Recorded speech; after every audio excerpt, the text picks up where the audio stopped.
Sometimes you just feel like you don't belong. If you did before, not anymore, but nothing's wrong. It's just how life moves on.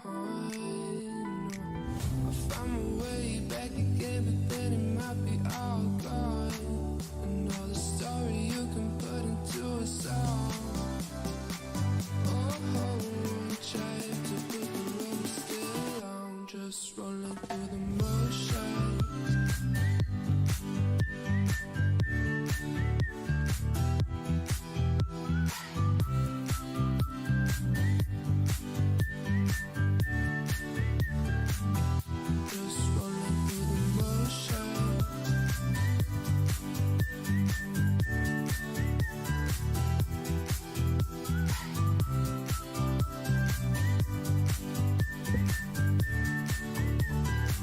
Good morning, friends. Happy Monday.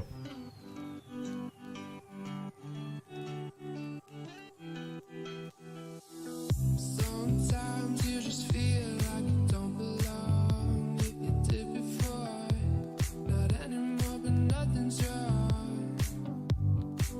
It's just how life moves on. I found my way back again, but then it might be all gone. And all the story you can put into a song. Oh, try to put the road still on, just rolling through the motions. I'm staying strong. I'm staying strong. Staying strong. Just rolling through the motions.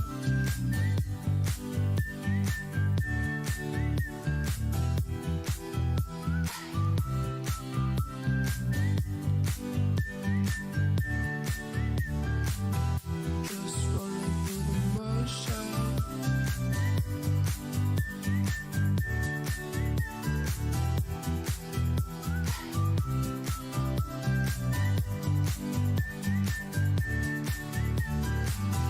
Just rolling through the motions.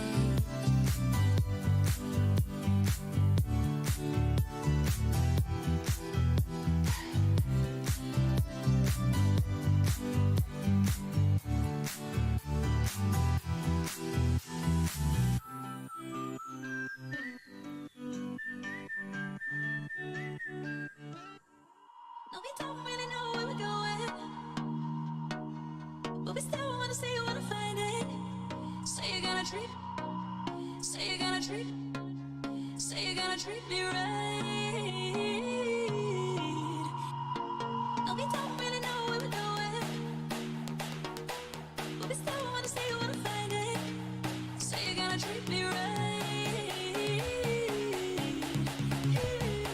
Everyone excited about tonight? You should be.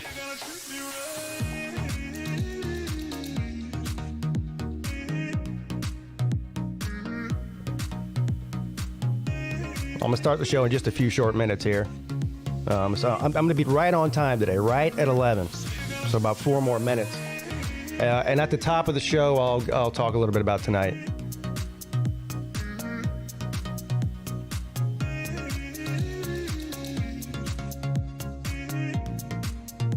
Yes, join the join.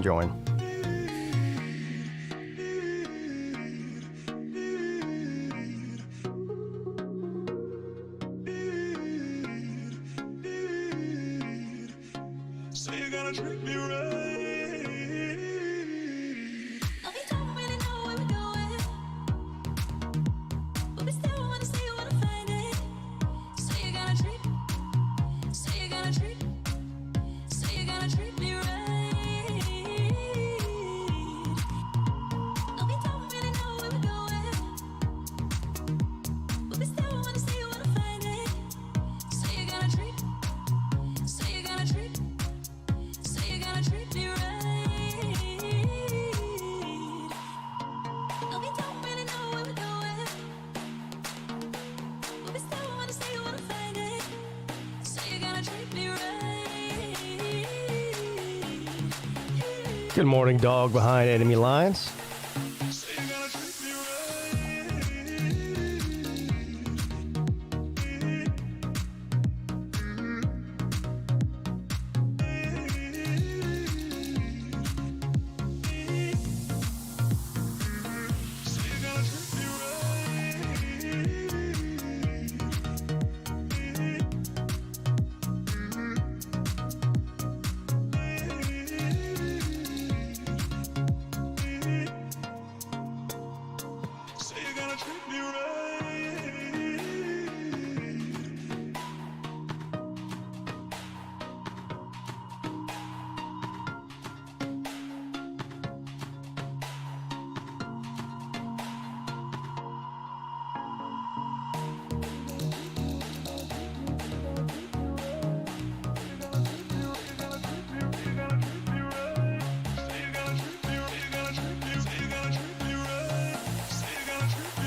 Good morning, Harold.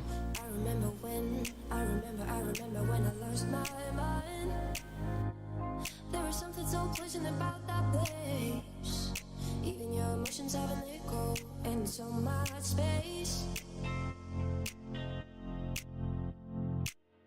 And when you're out there without care, I was out of touch. But it wasn't because I didn't know when I... All right, let's get the show on the road, shall we? Look at that, right at 11 o'clock this morning.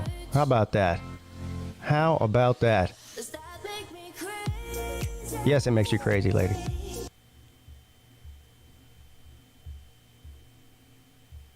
Hey, good morning, everybody. Happy Monday. Welcome to the Midday Show with your host, PigskinPeete. That's right. Every single Monday, Wednesday, and Friday at 11 a.m. all year long. The show about anything, everything, and football. And apparently also about basketball at least one day a year. So just a couple of things real quick. A couple of announcements. First of all, I hope everyone had a great weekend.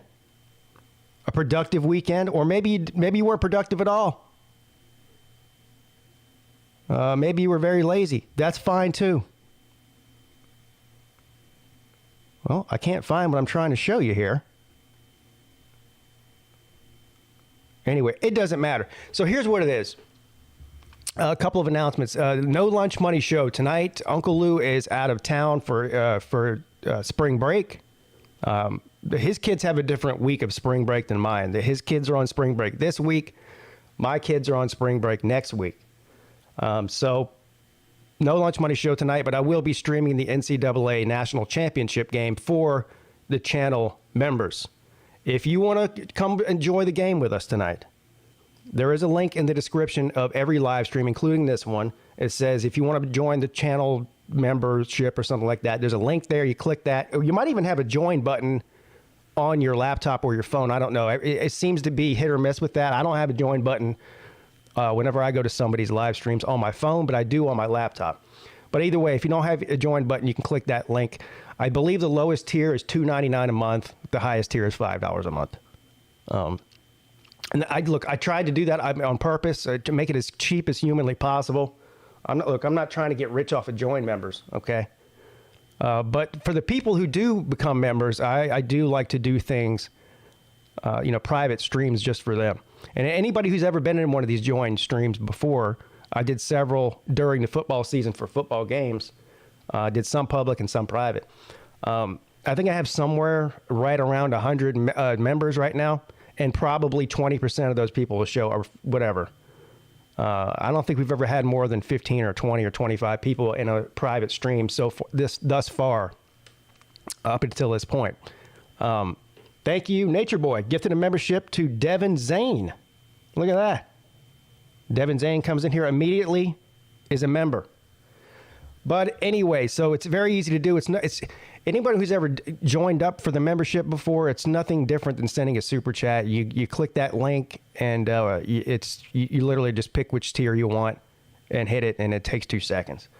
What I'll do, the game is later than I thought it was. I thought the game was going to be around 7 or 8, but I don't know if it's on the West Coast or where. I don't know where it's at. Is it in Houston still? I don't know. I guess it's still in Houston. But nonetheless, the game doesn't start till about 9:20, and I'm assuming a tip-off won't be till closer till 9:30. So right around that time, right around 9:15, 9:20, I will go live. If you are a member, if you go to the community tab on my page, you just go to my YouTube page, and there's all kinds of home page, videos, live streams, and one of them is a community tab. Well, there's a community tab just for the members. So if I type something in that community section and I click it to go to just members, then only the members of the channel will get that message. So in the past, and I don't know if YouTube has fixed this since last year or not. Maybe they have. Some people were saying they were getting notifications for the members only stream. Some people were saying that they didn't, and they were having a hard time finding it. So once I go live for the members, I'm going to copy and paste that link for the members in the community section under the members tab. So if for some reason you don't get a notification and you say it's 9:20, I don't see a notification, I can't find Pete's stream, just go to my community tab. If you're a member, you'll see it and you click it, and you should have no problem coming into the hangout watch party that we're going to have. We have UConn and San Diego State. I think UConn's a huge favorite tonight, like 7.5 points or something last time I looked, which is a huge spread for a title game in basketball. Most of the time, they're like 1 or 2 or 3 points at the most. So UConn a big favorite, and they should be. They've absolutely destroyed everybody they've played in the tournament, and they most likely will win tonight. Now, if you're going to bet on the game, if you live in a state where you're allowed to do that, which I don't, so I won't be betting on the game, I would probably take San Diego State in the points. That's just me, and the reason is, and I have no look. What I know about either one of these, I can't name a single player on either one of those teams. Okay, I watched one half of one UConn game all year, and that was against Miami this weekend. And I've watched maybe even less of that of San Diego State. So listen, don't listen to me or to even take my advice by any stretch of the imagination. But what I do know is that over history, especially over the past 20 or 30 years, if you go back and look at the spreads and the final scores of these games, the percentage chance that UConn wins by more than 7 or 7.5 are very slim, according to the history books. Doesn't mean it won't happen. I'm just telling you, according to the recent history books, anybody who's that big of a spread has not covered. So if you're just betting percentages, which is all you would be doing in this case, I would take San Diego State and get the points. That's just me, though. But then again, I'm not betting on the game, so please don't take my advice. Some of you know a lot more about basketball than Pigskin Pete does, and you'll find that out tonight if you come join the join stream.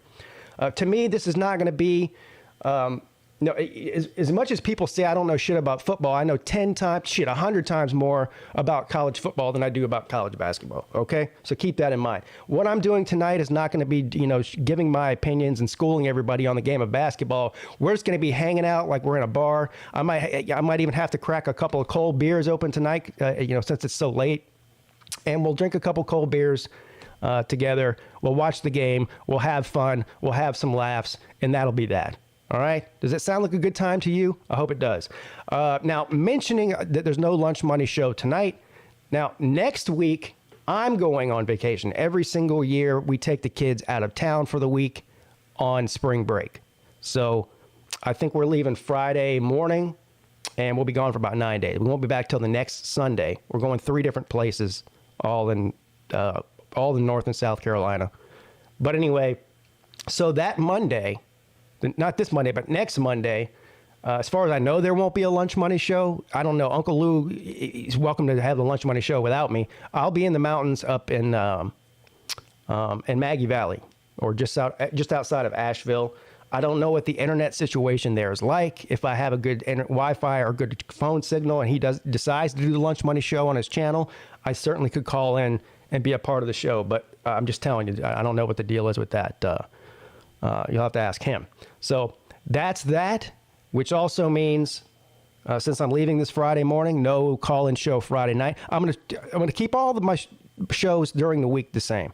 So the midday show on Monday and Wednesday, the call-in show on Wednesday, and the ACC show tomorrow night, and of course the live stream tonight for the NCAA national title game.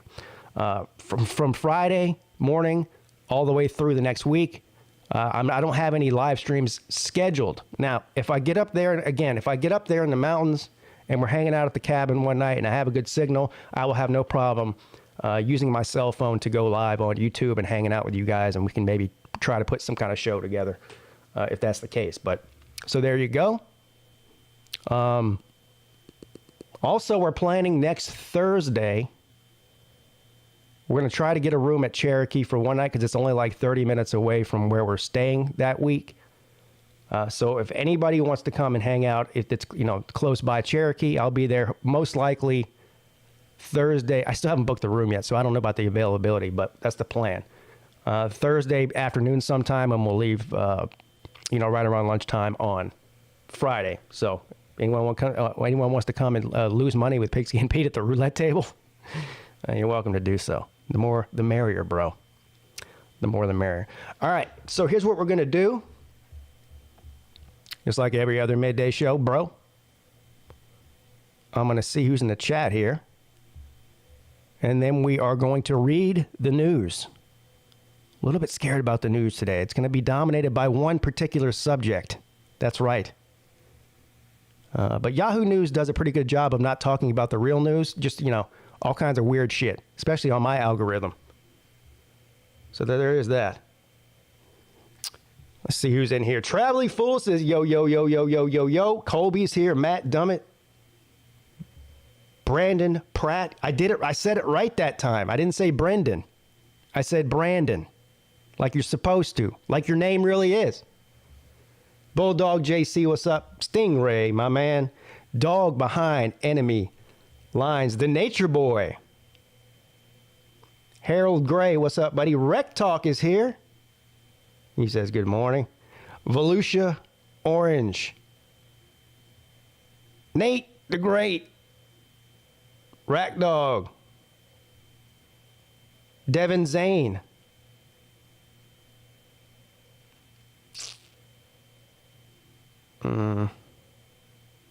I think I might have already said Colby. Jeremy Garrettson. Zona Man. Roger Dodger. David versus Goliath tonight. Yeah, so that people are I know, inevitably going to ask me tonight or today on the show or sometime. Who do you want to win tonight, Pete? Well, since I really don't give a crap who wins, I'm pulling for the underdog. It's pretty much that simple. If you're a 7-point underdog in a title game, then you are a massive underdog. So go San Diego State. I have no reason other than that. Other than I like to see the underdog come from behind and win. That's all. So go Aztecs. What's up, John Serene? Isn't San Diego State moving to another conference? I don't know. Are they supposed to be one of the ones that are joining the either the Pac-12 or the Big 12? You know what? I don't know. Cousin Casey, what's up, brother? VicTube.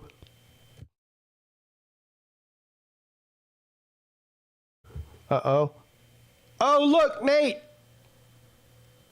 Jeremy gifted a membership, and guess who got it? Nate the Great. I don't know what your bedtime is, Nate. The game. Well, actually, you're how is Nebraska 1 or 2 hours behind the East Coast? I don't know. They're in a weird spot. Whatever it is, it won't be as late for you as it will for everybody else. All right. Let's get to the news, shall we? And then I'll open up the StreamYard. Breaking news from the PigskinPeete YouTube channel.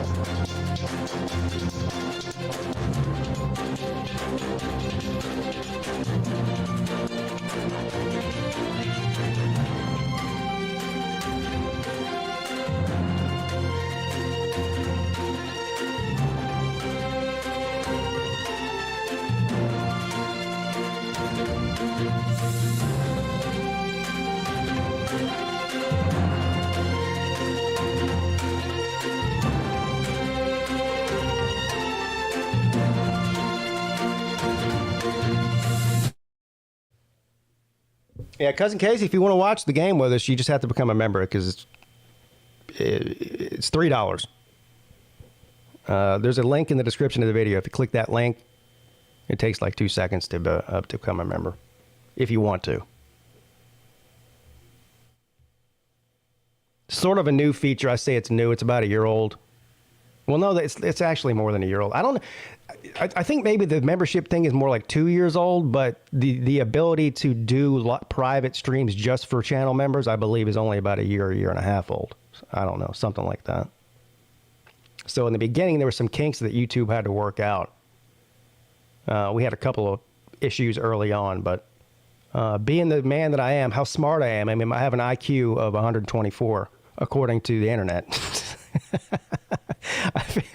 I figured out a way to circumvent and navigate YouTube's technical problems. So, what we got here? These top 3 stories all look like right up my alley. Saber-toothed cat newly discovered in Iowa reveals details about its Ice Age predator. So now they have found a saber-toothed cat, I guess fossil, in Iowa. The saber-toothed cat is an Ice Age icon, an emblem of strength, tenacity, and intelligence. These animals shared North American landscape with other large carnivores, including short-faced bears, dire wolves, and American lion,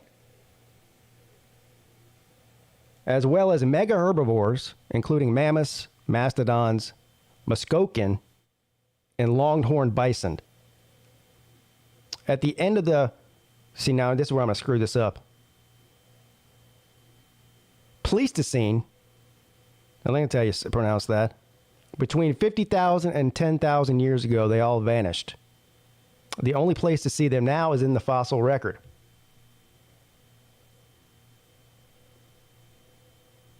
That's the other thing about flat earthers. Everything always goes back to flat earthers when it comes to this kind of shit. And the reason is because they don't just keep it to flat earth, right? They don't just have their crazy flat earth theory.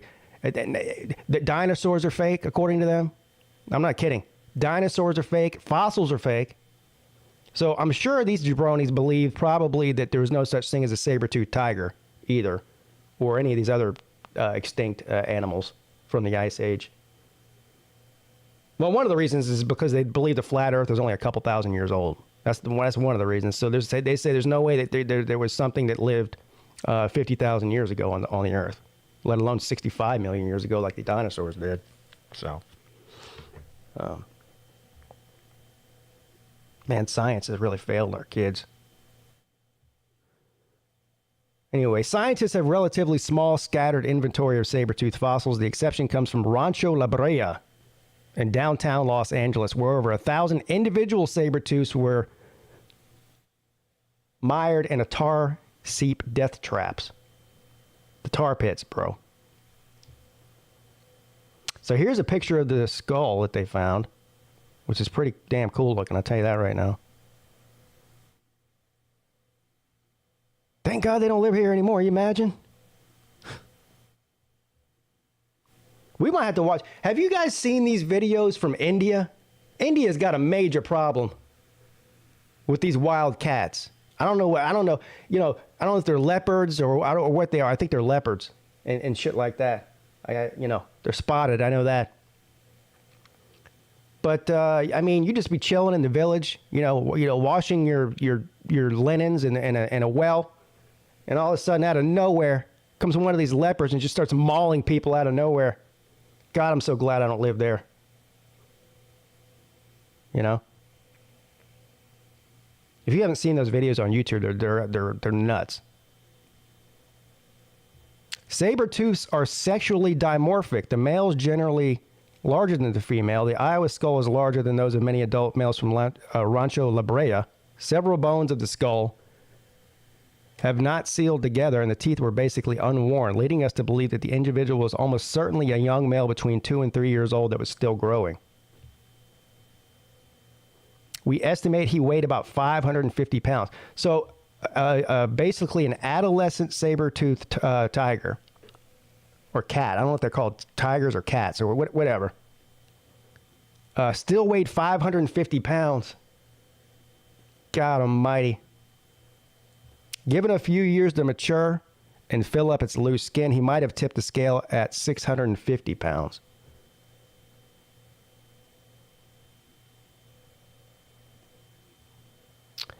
I don't know how much bigger that is than like a regular, like African tiger today. Or lion, I mean. Because those male lions, with the big manes and everything, they seem like they probably get up close to 600 pounds. They're pretty big.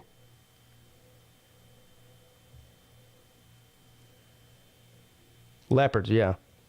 Yeah, they got all kind of... they got tigers and leopards and all kind of crap over there. No thank you, bro. Anyway, so there you go.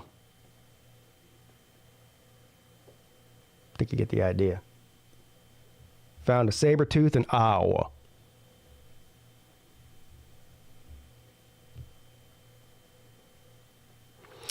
NASA may have found life on Mars, but we won't know for 10 years. What?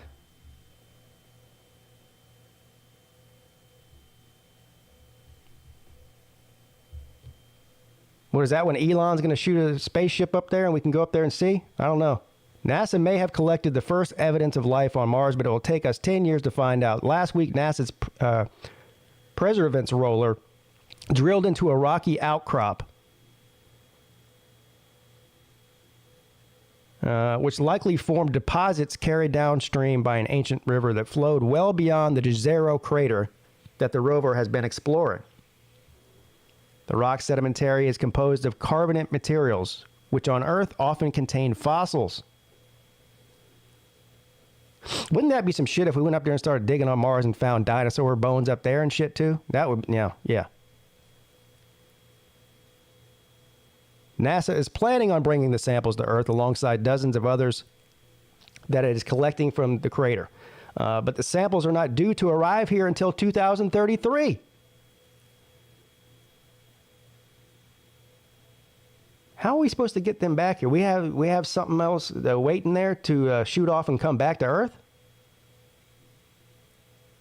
It's news to me.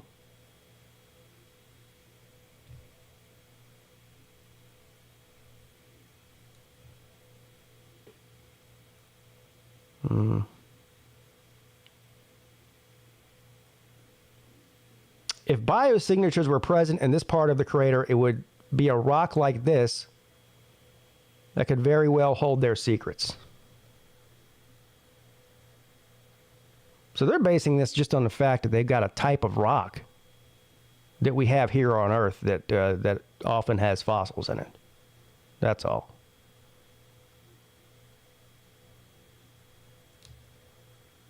This is what I was curious about here. Bringing alien samples back to Earth is fraught with risk, and Martian bacteria or viruses could escape. Yeah, so this is the big fear about going to these other planets and bringing shit back. Is that there might be some sort of weird bacteria or viruses that are living in this that clearly humans shouldn't come in contact with because we have no immunity to them. They said the same thing about when we went to the moon. There were a lot of people who were worried about, them bringing back some kind of bacteria that started infected killed the human population, which clearly didn't happen.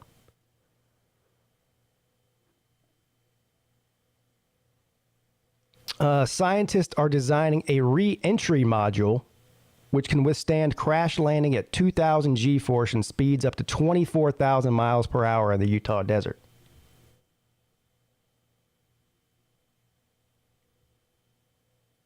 It's even possible that the first samples could be quarantined on the moon before being returned to Earth to make sure that they are safe. By 2033, NASA is planning to have a permanent base on the lunar surface. So there you go. I guess we'll find out in 10 years. I don't know, maybe we'll find out earlier than that. Maybe we'll get a visit. We won't have to wait 10 years.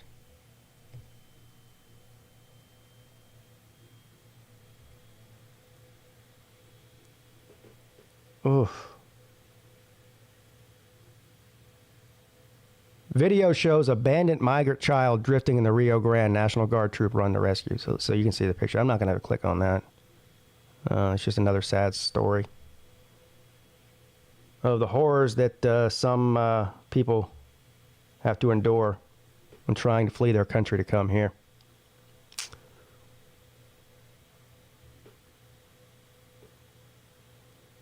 Elon Musk and Tesla share spectacular... What do you guys think about this thing? I got mixed feelings on it. This Cybertruck. Now, it's ugly as hell. You know what I mean? It does look very futuristic, except for the tires. Tires look like they come on a Ford Expedition or something. I don't know. But here's what it looks like. This looks like some shit right out of Mad Max, doesn't it?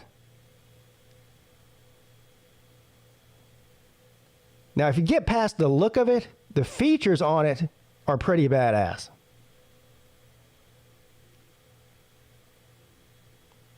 Tesla's first pickup truck is being put through crash tests. The electric vehicle manufacturer has just shared images of them.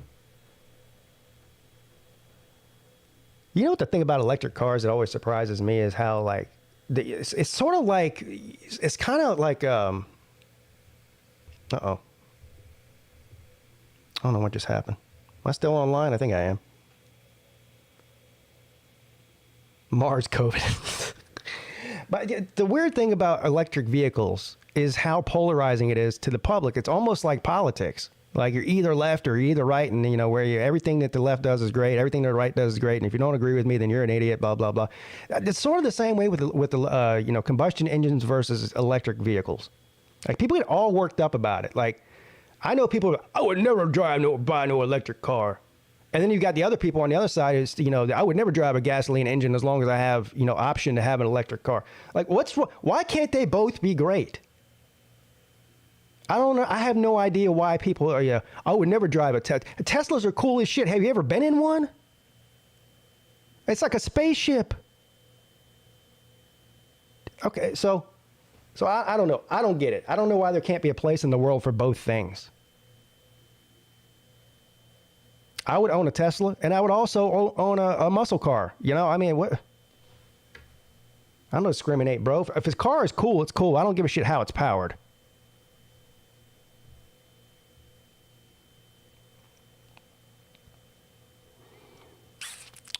What is my? Wait, there's more about this damn stupid ass balloon.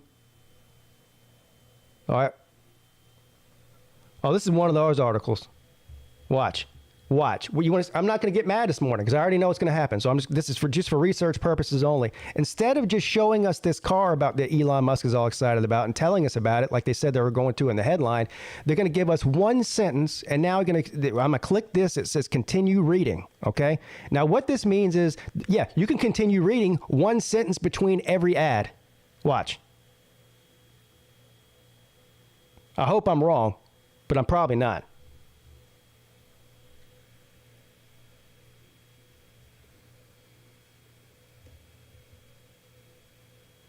Let's see. Okay, so far, so good. All right. It promises to revolutionize the road and the automotive industry, making it undoubtedly the most anticipated vehicle of recent years. The Cybertruck is the very first pickup truck manufactured by Tesla. The disruptor of the automotive industry hopes to cause a pop-up ad, or just right on cue, bro. The disruptor of the automotive industry hopes to cause a redistribution of the pie in the hyper-profitable segment of pickup trucks, dominated in gasoline cars by the classic car manufacturers. Okay.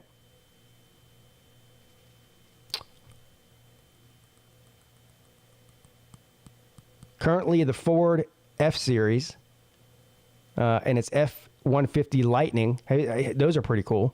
The Lightnings. What is this thing just keeps jumping around?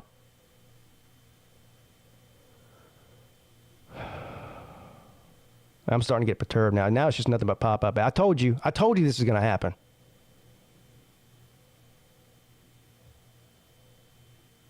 Tesla does not only aim to compete with them, the Austin, Texas-based car maker wants to change the general perception that consumers have of these cars.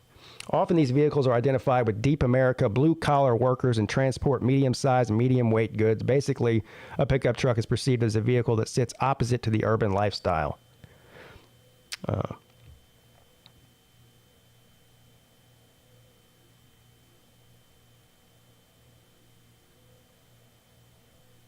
Musk and Tesla decided to change this image. They want to make the pickup truck to the vehicle everyone is into, a kind of fashion icon. This ambition lies with the Cybertruck. I want to see this video, but I guess we're not going to be able to. That's all I really care about this. It's going through crash tests right now. Okay, here we go. Praise Jesus. Oh, no.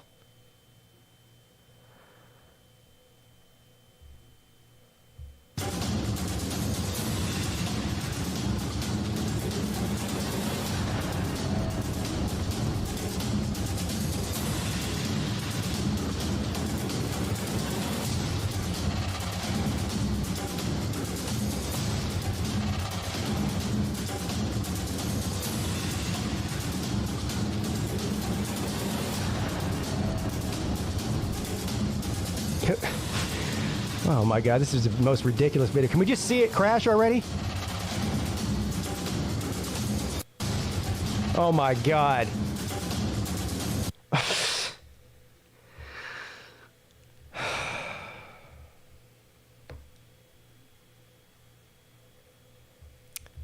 Get me out of this bullshit.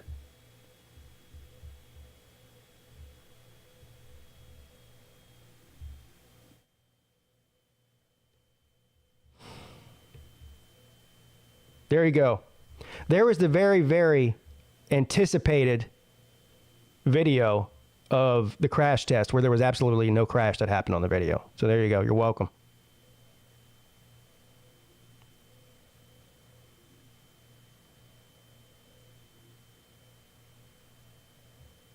Holy hell. Gray whale fights off 30 killer whales in dramatic drone video off of the California coast. Now, let's hope this video is actually good.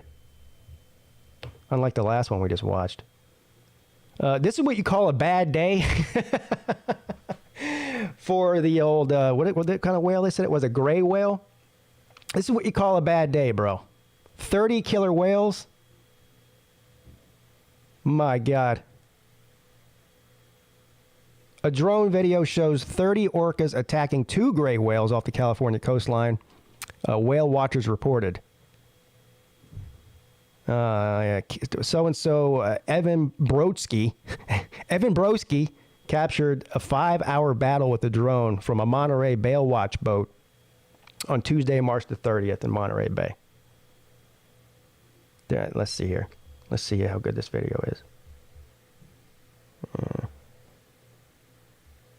Well, first of all, full screen that. Full screen that. Full screen that. All right, so it's not going to full screen it.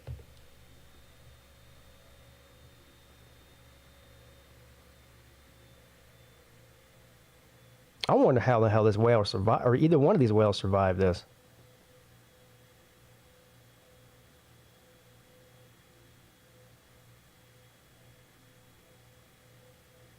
More than 24 Biggs killer whales ganged up on 2 gray whales, which are migrating north. Monterey Bay Whale Watch said on Facebook. I don't know what, I guess it's a certain type of killer whale. I didn't know there were certain types, but these are called Biggs. I guess that means they're bigger.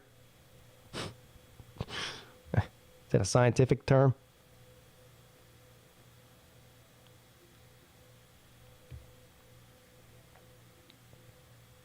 Usually killer whales will hunt gray whales while calves as they head up to the northern feeding areas for their moms. So they usually go after the babies, basically, is what they're saying, which makes more sense because whales are giant. The killer whales eventually broke the attack off when the gray whales split up and headed for shallower water. The gray whales can grow up to 49 feet long and weigh up to 90,000 pounds. God. Biggs orcas, also known as transient killer whales, roam the Pacific Northwest and prefer a diet of marine mammals as opposed to other orcas, which eat mainly fish.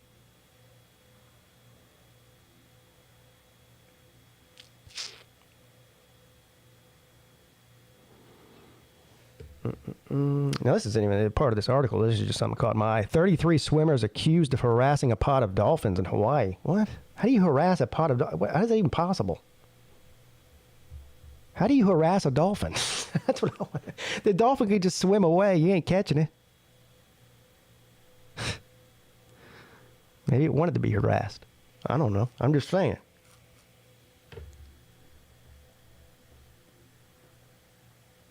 How do astronauts go to the bathroom in space? I don't even think I want to know. Space toilet, bro?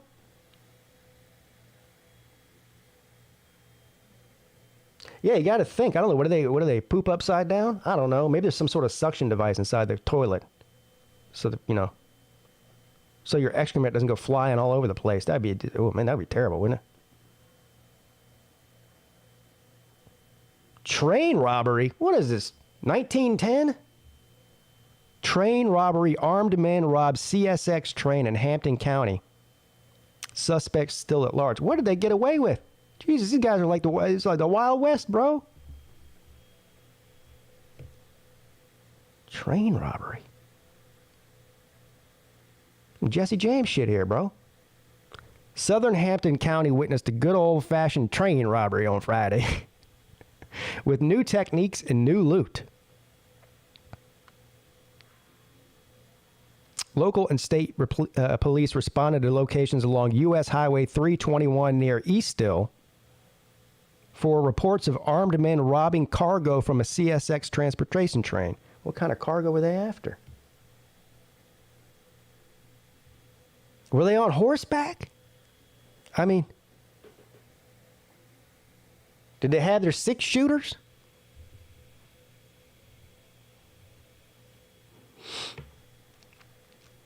The train robbery suspects were still at large as of Saturday morning, according to the sheriff, Anthony Russell. He said local and state police continued to investigate. Russell said via text message around 8 p.m. Friday that no arrests have been made. It's unclear if the police even have any suspects. They don't even know who did this. The event was sparked by the sighting of an armed man at approximately 12:44 p.m. Friday when the sheriff's office responded to a call regarding a man with a gun standing on the railroad tracks near Steep Bottom Road. Of all the roads where you would expect a train robbery to happen in 2023, Steep Bottom Road has got to be at the top of the list. Yeah. No surprise there. Traffic on that highway stopped between the town of Easthill and the town of Scotia. What state is this in? Did they even say? It hasn't said so far, has it? It's talked about the highway and whatever the sheriff's office, but it hasn't really said Hampton County. I mean, there's a Hampton County in South Carolina. I don't know. Maybe that's where it was.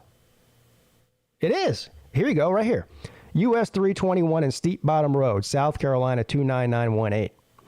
So it is in Hampton County, South Carolina. Of course. Like same thing I just said about Steep Bottom Road. Of course, if there's a train robbery in 2023, it happens in South Carolina. I mean, how stupid of me to think otherwise. There's like 3 states in the union where this would happen. South Carolina, one of them. Also sounds like some Florida man shit. I wouldn't be surprised if something like this happened in Florida, too. The call was made by the CSX train conductor. According to the conductor, a suspect described as an armed gunman was seen standing on the tracks near the train. It appears the caller, this was an attempt to get the train to stop and possibly gain access to the cargo. At 1:46 p.m., somebody, HCSO, posted on his Facebook page that there was a gunman on the loose in the area near and around Canforn Southern Pine in Easthill. Near this area and Steep Bottom Road is blocked off. Please avoid this area. So that was the post that was made on Facebook warning people in the area to look out for this person and to avoid that area if at all possible. Because we got train robbers, bro. And if you're crazy enough to rob a train, you're probably crazy enough to kill an innocent person. I'm guessing. CSX personnel and responding officers then learned that there was damages to the train's outer cargo and several catalytic... Ding, ding, ding, ding, ding.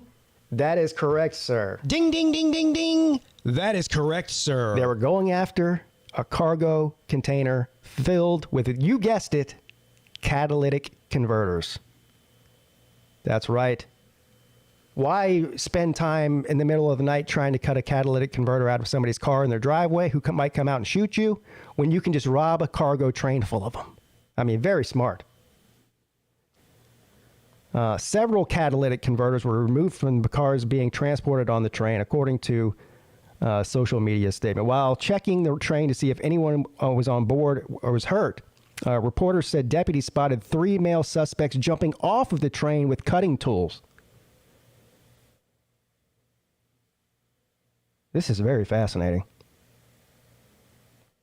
Law enforcement established a security perimeter that called K-9 dogs to track the suspects. The HCSO also called the South Carolina Law Enforcement Division for assistance, and SLED sent its crime scene unit and a search helicopter.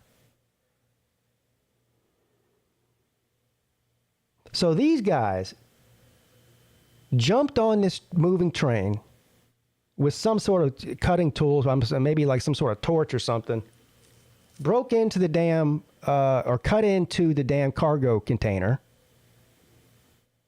and stole several catalytic converters, then jumped off of the train and ran away into oblivion, and they still haven't been found, even with K9 dogs and search helicopters? This is like some... Only Tom Cruise could do this. Does anybody know what Tom Cruise's whereabouts were on this day at that time?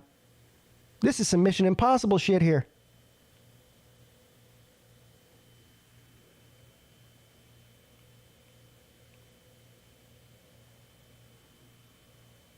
Yeah, you're right, fools. This is the best story of the century so far. I can't believe this. How did I not hear about this being in South Carolina until today? This should be the front page of every newspaper. You know? Shit.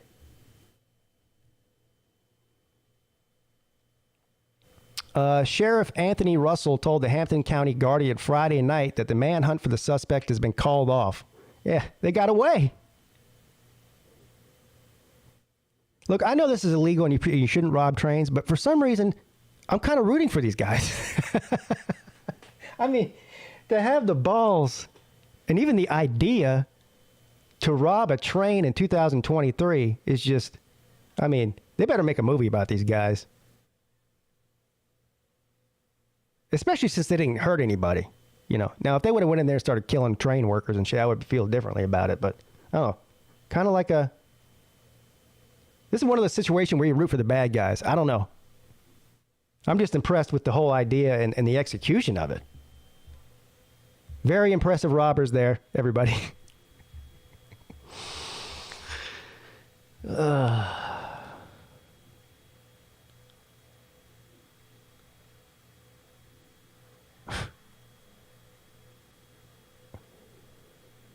I don't watch racing that much. I watch maybe a couple of NASCAR races a year, and one of them we go to. Just as like more of a social event. But anyway, I definitely don't watch open wheel racing, Formula One type shit, even though it's pretty impressive and scary and all that. I'm just not into it. But IndyCar driver spins 3 times at 200 miles an hour and then saves it. I hope there's a video of this. I don't want to read about it. I just want to see it. Here it is. He was high, yeah. VK, so there you go. Now they switched, and now... Oh! Someone lost it. That's Connor Daly. I think he's going to stay off the wall. That was Look at that. 7 rotations. Hey, you hear the pit, yeah, the crew chief? Nice save, bro. Nice save, bro. My goodness. Wow. Yeah. I don't know. We got any racing experts in here? I don't know which is more dangerous, a stock car like a NASCAR stock car or one of these open wheeled cars. It seems to me like the open wheel will be way more dangerous. You know, there's no roof around you. I know they've got a roll cage and all that shit on there, and I don't know, just aesthetically, just looking at it with my, completely ignorant eyeballs about racing or cars for that matter. It just looks way more dangerous to do the open wheel. I mean, is there more deaths in open wheel racing than there is in NASCAR? Not that there's a lot in either one, but damn, Stingray said that's how he drives every day.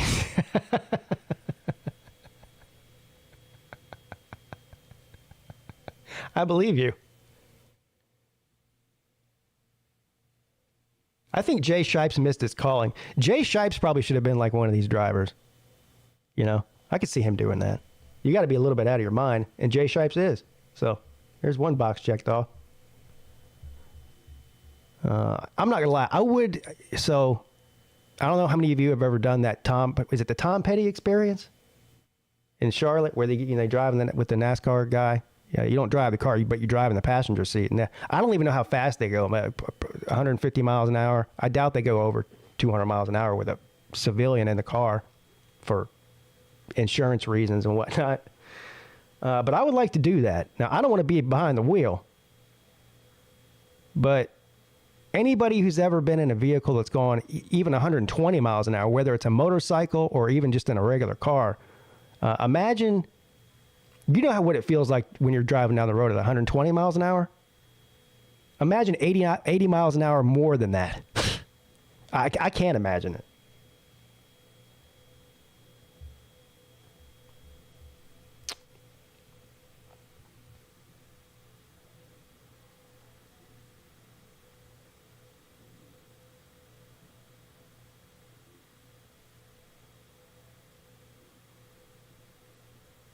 SpaceX's Starship will carry an SUV-sized rover to the moon in 2026. And this is what it looks like. Now, that thing looks like a shopping cart with wheel. Well, shopping carts do have wheels on it. A shopping cart with, like, extended wheels on it. I don't know if you guys call them carts or buggies. I call them carts because I'm not European. But look at this thing. It looks like it even has, like, you know when you get a lawnmower, like a pushing lawnmower, and you can set the height for the wheels on it? That's what this looks like. There's like little levers here on the axle where you can adjust the height of the moon shopping cart. That's what I'm going to call it. Now, rover, I know. Everything NASA does or SpaceX does, they like to call them rovers, right? No, this is a buggy or a cart. It's a giant shopping cart. It's got some run flat tires on it. Look at this thing.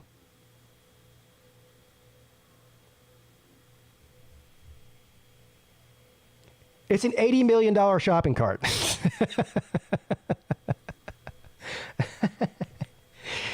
Actually, I don't know how much it costs. Probably at least $80 million.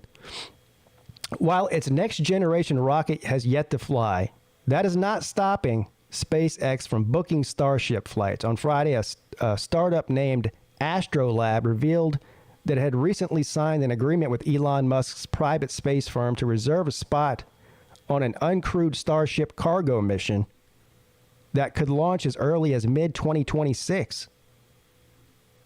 Is it just me? How often is he shooting stuff into space? You remember, I mean, my entire life, it was like, outside of maybe them shooting satellites up every once in a while, all these different going to all these different Mars and the moon and all these other places. It seemed like it was like something that happened once every couple of years. This guy's shooting something into space every week. Doesn't it seem that way? I lost count of all the stuff he shot into space. He shot that car up there a couple of years ago. It's probably halfway to Mars by now.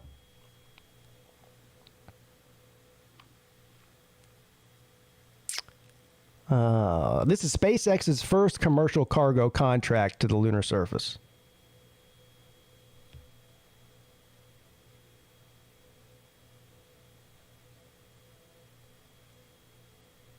I don't want to make this into a government versus private industry thing, but space is this whole private industry space thing has really proven exactly how incompetent and negligent that the government runs these big programs, because he's gotten more done in the past 2 years than NASA's done in the past 20. And that's just a fact. As far as any sort of space travel, manned or unmanned or otherwise, I know he works in conjunction with NASA, but still a private company. Once it lands on the moon, Astrolab claims Flex, F-L-E-X. What is that? What does that stand for? Did they already say?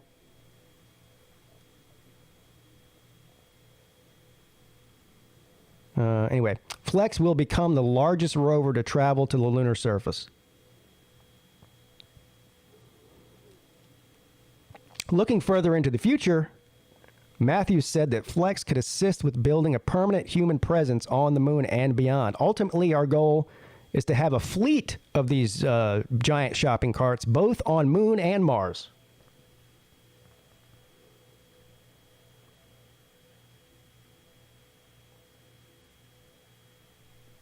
I really think to see these vehicles as catalysts ultimately for the off-Earth economy.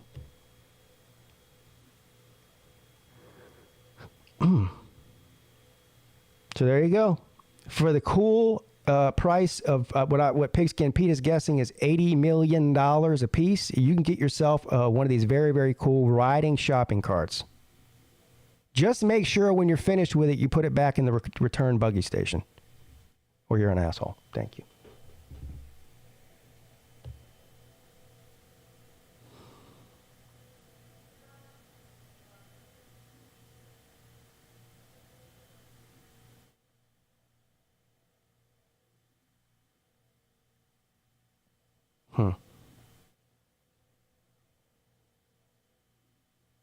Look at this.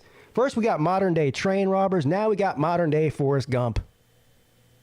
Boy, a 17-year-old from Los Angeles says he spent 17 months cycling 20,000 miles from Alaska to Argentina.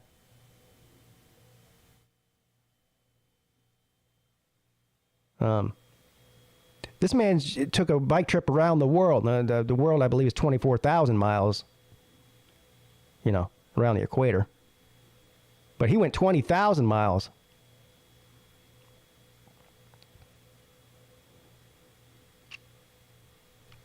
That's some Forrest Gump shit there. I was riding, and then one day I decided I didn't want to ride no more. So I stopped in Argentina.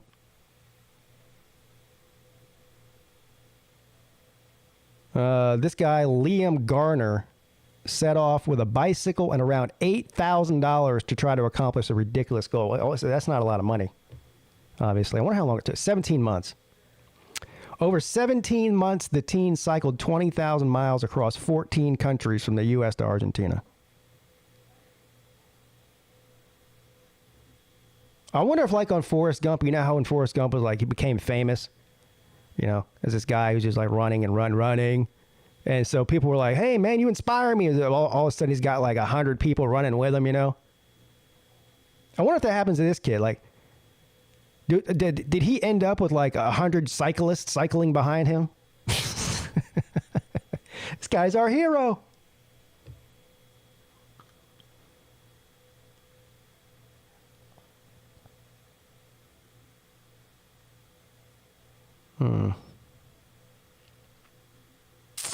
In January, the Los Angeles native completed this 20,000-mile trip from the northernmost point of Alaska to the southernmost point of Argentina. I wonder what the most difficult part of that ride was.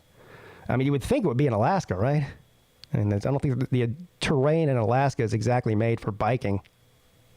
At least in the U.S. and probably most of Mexico and Central America, they have paved roads that run everywhere, you know?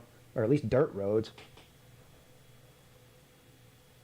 Over the course of the 527-day-long trip, Garner told the Insider he rode through 14 countries, reconnected with his family in Mexico and Panama, and amassed a following over 350,000 people on TikTok. I hope this guy got some kind of sponsorship from somebody. I don't know. Whatever the bike brand that he uses, or whatever the helmet brand that he uses, or I don't know, even Gatorade, somebody. Shit. I hope he didn't do this for free.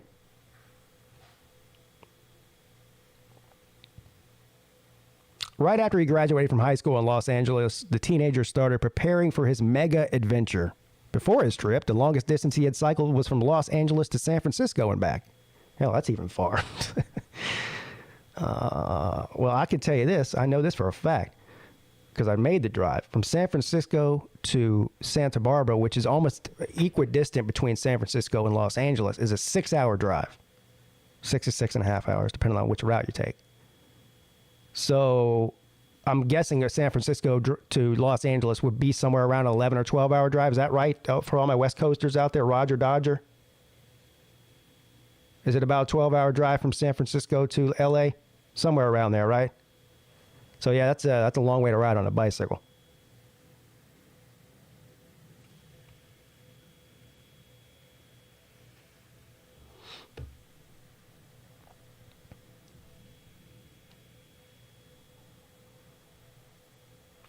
In June, he got into an accident in Columbia, not South Carolina, although that would not be surprising, judging from the roads in Columbia, South Carolina. You know what? The country of Columbia probably has 10 times better roads than the city of Columbia in South Carolina. But anyway, this is in the country, not the city. He got into an accident in the country of Colombia where he was thrown off his bike and hit his head. Uh-oh. That accident landed him in the hospital for a month. That might have been a blessing in disguise. He got to rest, you know? I'm tired now. I like to rest for a month in the hospital.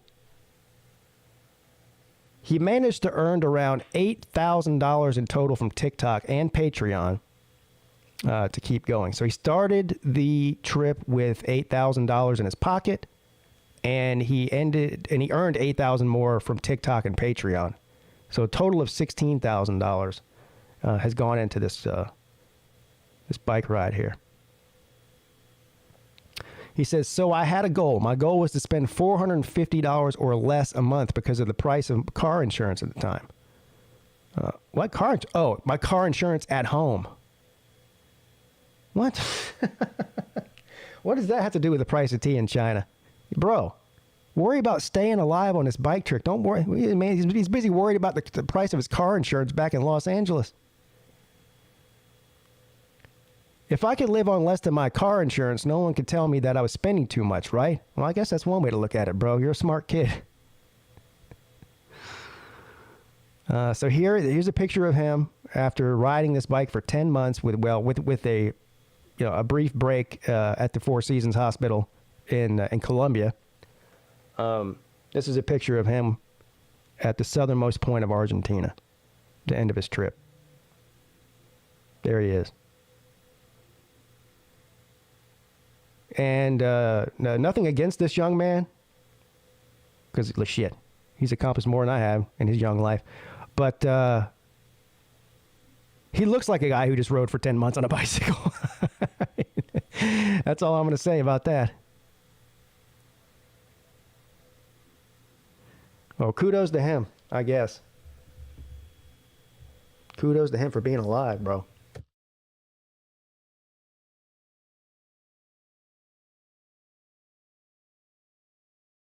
All roads in South Carolina suck. Shoot, Casey, you live here. The difference between here and Columbia.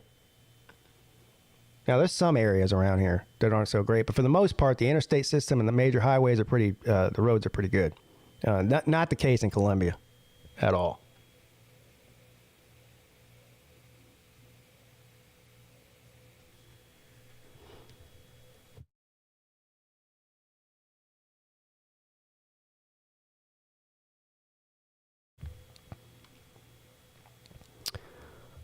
This is from the Kansas City Star. Shoot them, quote unquote. Chipotle order turns chaotic after duo demands more cheese. Oh, man.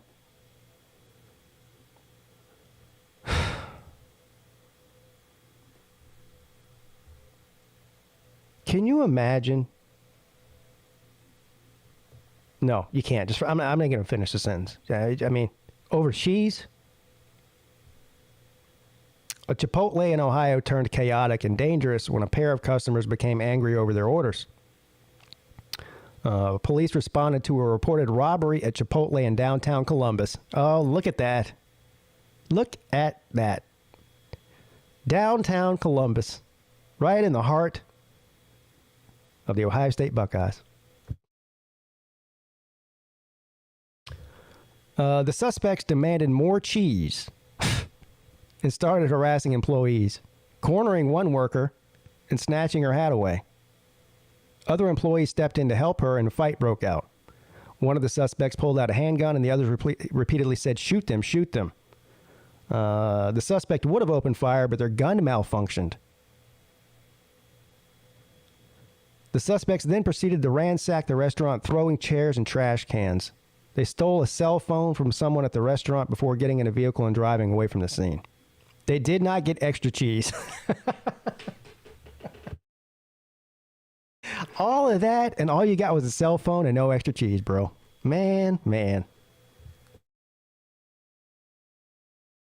And for anybody who's wondering, these cheese bandits is what I'm going to call them. The cheese bandits are still on the loose. Anyone with information about the suspects who asked for more cheese and didn't get it can call Crime Stoppers at 614-461-8477. A cash reward is being offered for information that leads to an arrest.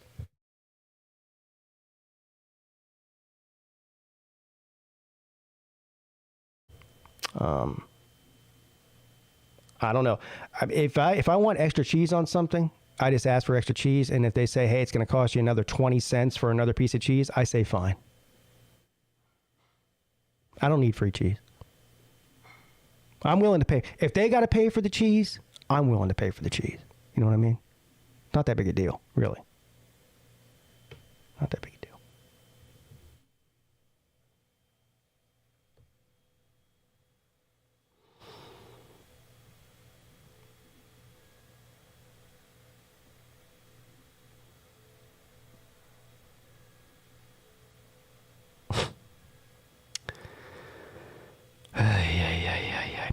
Creature's shining eyes at plantation leads to the discovery of a species in India.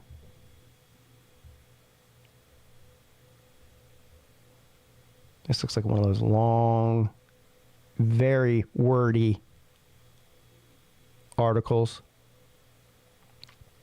So here it is. This is the species they discovered in India. A small gecko has iridescent gold eyes and a tan-colored body. It's a pretty cool looking little gecko there. I'm not gonna lie. Looks kind of like a snake pattern on it. Of course, if you would have told me that was a species that was in every country in the world or one that was they just found, I wouldn't know. Looks like a lizard. Looks exactly like the little geckos I have on my backyard and my back porch, except for instead of green, it's brown with dark brown spots on it. Even the eyes look like snake eyes. Look at that.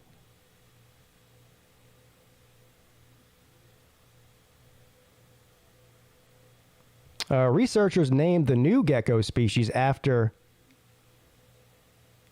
Chingadamula.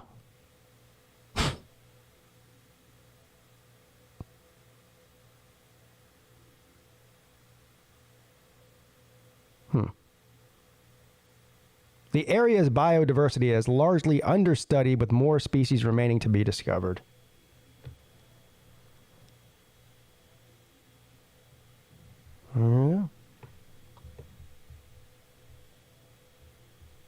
Let's see, I'll read one more article, then I'll open up the StreamYard.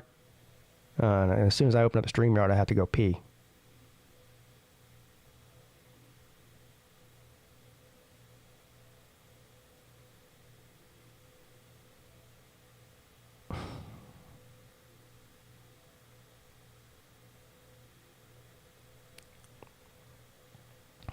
That's just a sad story there. I don't want to read that. Hold on now. Leonardo DiCaprio in U.S. court to testify in Fuji's rapper trial. Who's, Oh, Praz? What's he on trial for? Well, he got my interest now. Ooh la la la. Actor Leonardo DiCaprio and his 19-year-old girlfriend. Oh, no, that part's not in there. Actor Leonardo DiCaprio was in federal court in Washington on Monday to testify in the trial of rapper Prazrel Michael of the Fugees, otherwise known as Praz, who was accused of illegally taking tens of millions of dollars to lobby the U.S. government on behalf of Malaysian financier and the Chinese government. What?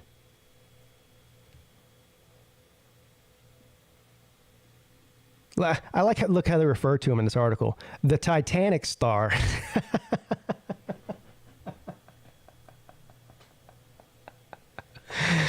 All the great movies that Leonardo DiCaprio's done, and these friggin' jabronis who wrote this article refer to him as the Titanic star. God almighty. And they're not talking about Titanic as in big star. It's in quotes and capitalized. They're talking about the movie. Oh, man. Anyway, the Titanic star is one of several prominent figures linked to financier J-Ho Low, who was suspected of embezzling $4.5 billion. That's right.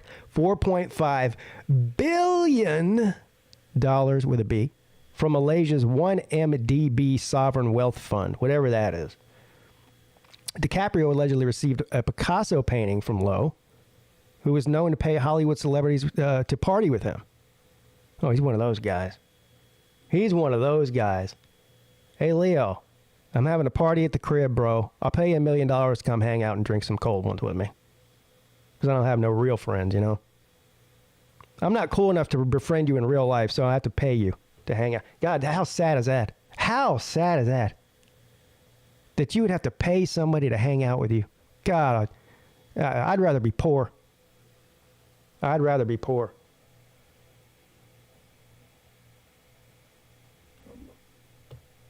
Michael is accused of profiting from an alleged embezzling scheme by Lowe, as well as Chinese government influence campaign aimed at reparating, whatever.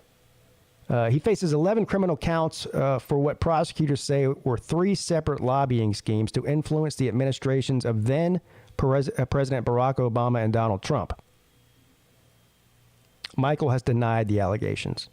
The Fugees won 2 Grammy Awards, blah, blah, blah. Yeah, we know about that. Classics, by the way. The Score is a great album.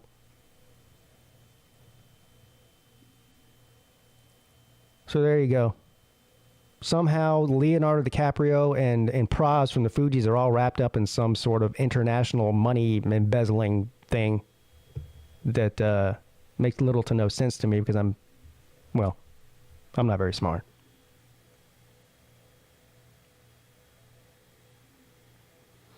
All right. The StreamYard is now open.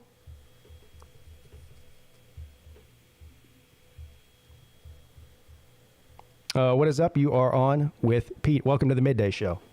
What's up? Dude, what a weird story that is. You talking about the one with Praz and Leonardo DiCaprio? Yeah. What the hell is he? What is he doing? I don't. I read the article. I mean, even though I didn't read the entire article, but even if I did, I probably still wouldn't understand what's going on there. Right.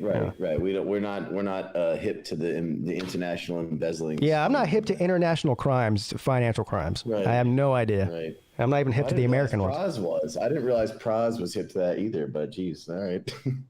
Yeah, no kidding. That is one of the weirdest stories I've seen in a while. That's bizarre as hell. I don't know. Which was that more weird, or the modern day train robbery story? I don't know. Also weird. Yeah. Also weird. I would say that the Fugees, the Praz one is more weird, but. Well, let's put. I was more entertained by the train robbery story. That's all. Right. Yeah. Yeah. Well, yeah, we can relate to it. That's like that's not an international financial embezzling scheme. That's just. You have shit I want, I take it.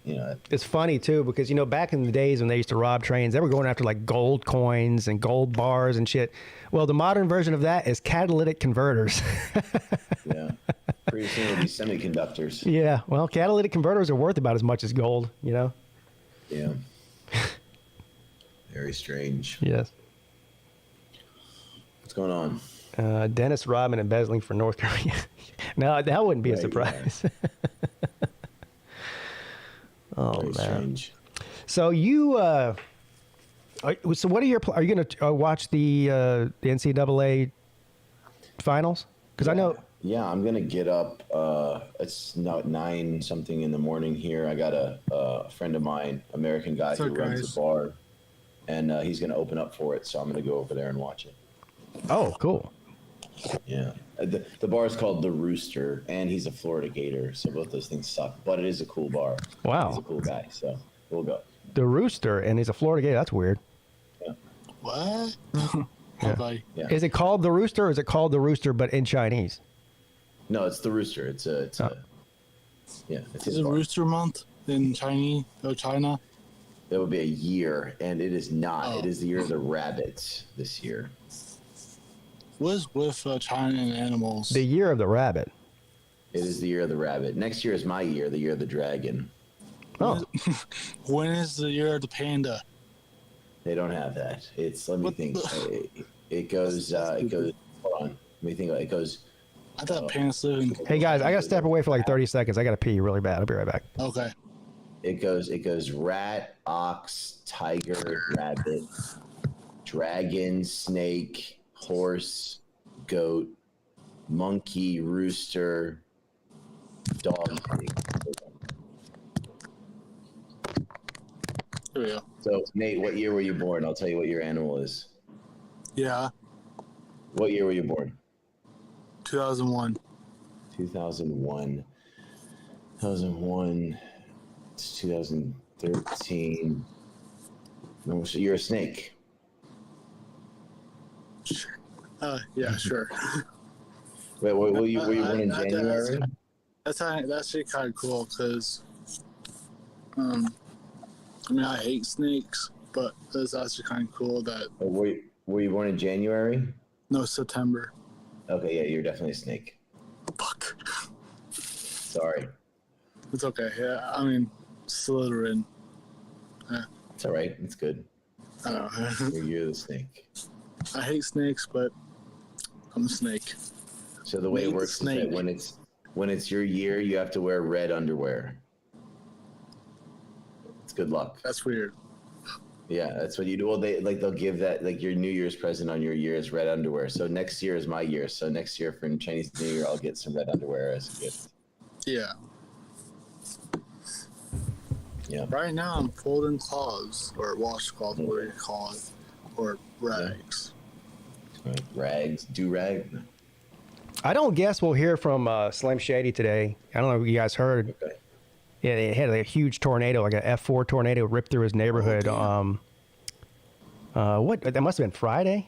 It had to have been Friday because I believe it came on I think it was. Yeah. Have we heard from him that he's okay? Yeah, he's okay. He came in the live chat for like 2 seconds on Friday to tell us what had happened, and then Saturday morning I got a text from him. He actually videoed, I believe it was with his cell phone, the tornado from his yard. He going this way or this way? What? Like, was it going straight at him or?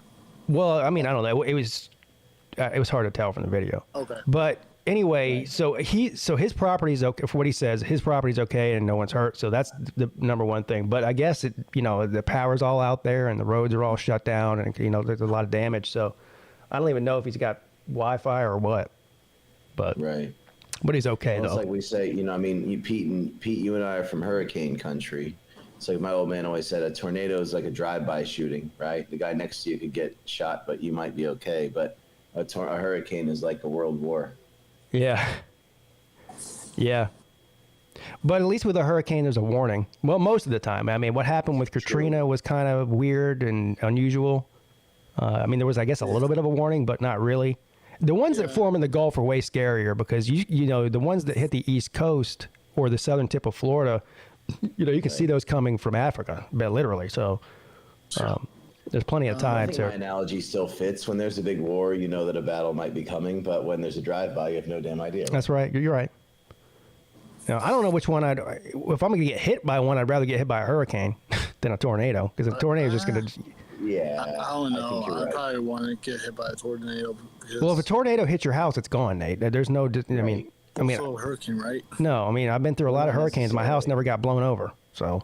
Right. I would say that I would rather hear the news that a tornado is in my city than a hurricane, but I'd rather get hit by the hurricane than the tornado directly. Now, the argument could be made that hurricanes spawn a lot of tornadoes, so it's kind of, you might get hit by both if you get hit with a hurricane. Titanic. So, but anyway, somebody said he was in Lou's chat this morning. So he's been around YouTube some. All right. I don't know if he's out on the road or not. It seems like that the tornadoes that used to spawn more so over the sort of Great Plains area in Texas are moving eastward to states like, Mississippi, Tennessee, Alabama, Kentucky, Tennessee, Arkansas. Yeah. Right. Well, speak of the devil. Well, I think this is him and not some troll who wants to, Yeah. All right, it's him. Cool. There he is. Speak of the devil. Yep.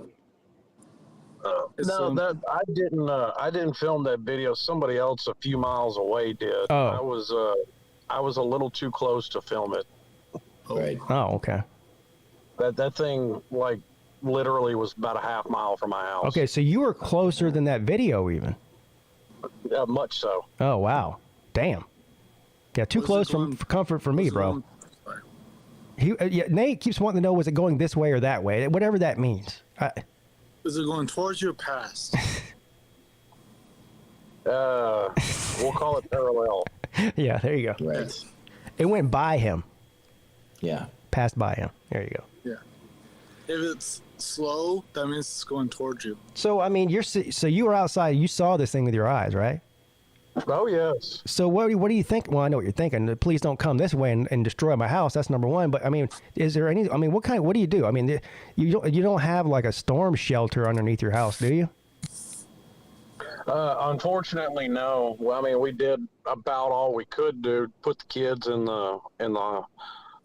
There's no windows in the hall bathroom, so we put the kids in the hall bathroom with a mattress, and my wife was in there. I was in there, but I was trying to keep an eye on them and keep an eye on see which way it's moving.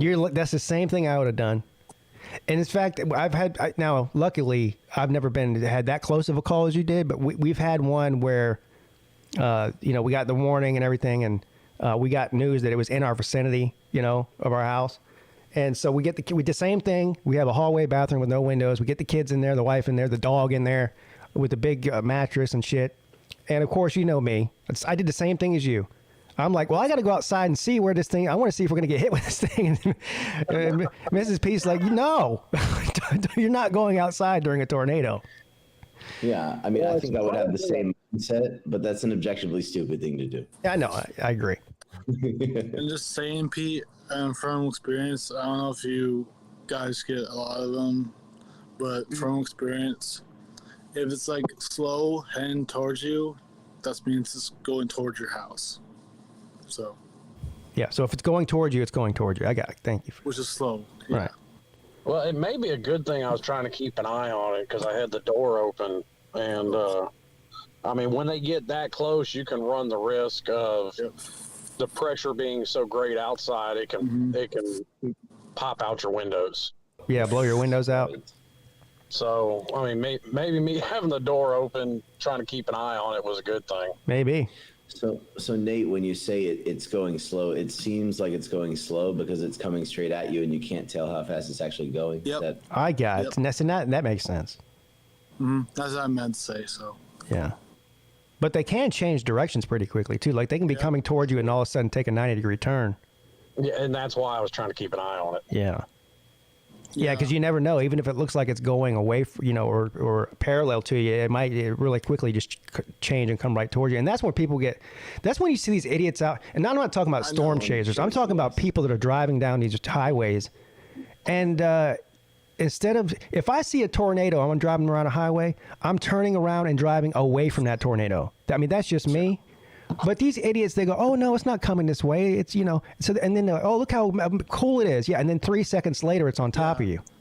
That's a non-professional tornado storm chaser or whatever. Well, it's just some idiot driving his car, not a storm chaser. Well, I know, but professionals, which is storm chasers. Yeah. I mean, I mean, Bill Paxton knows what he's doing. Yeah. Yeah.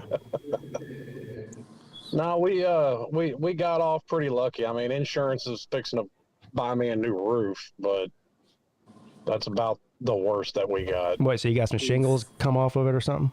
A bunch of them, yeah. Yeah. But me and a buddy got up there that afternoon because it was about 6 o'clock when it came through.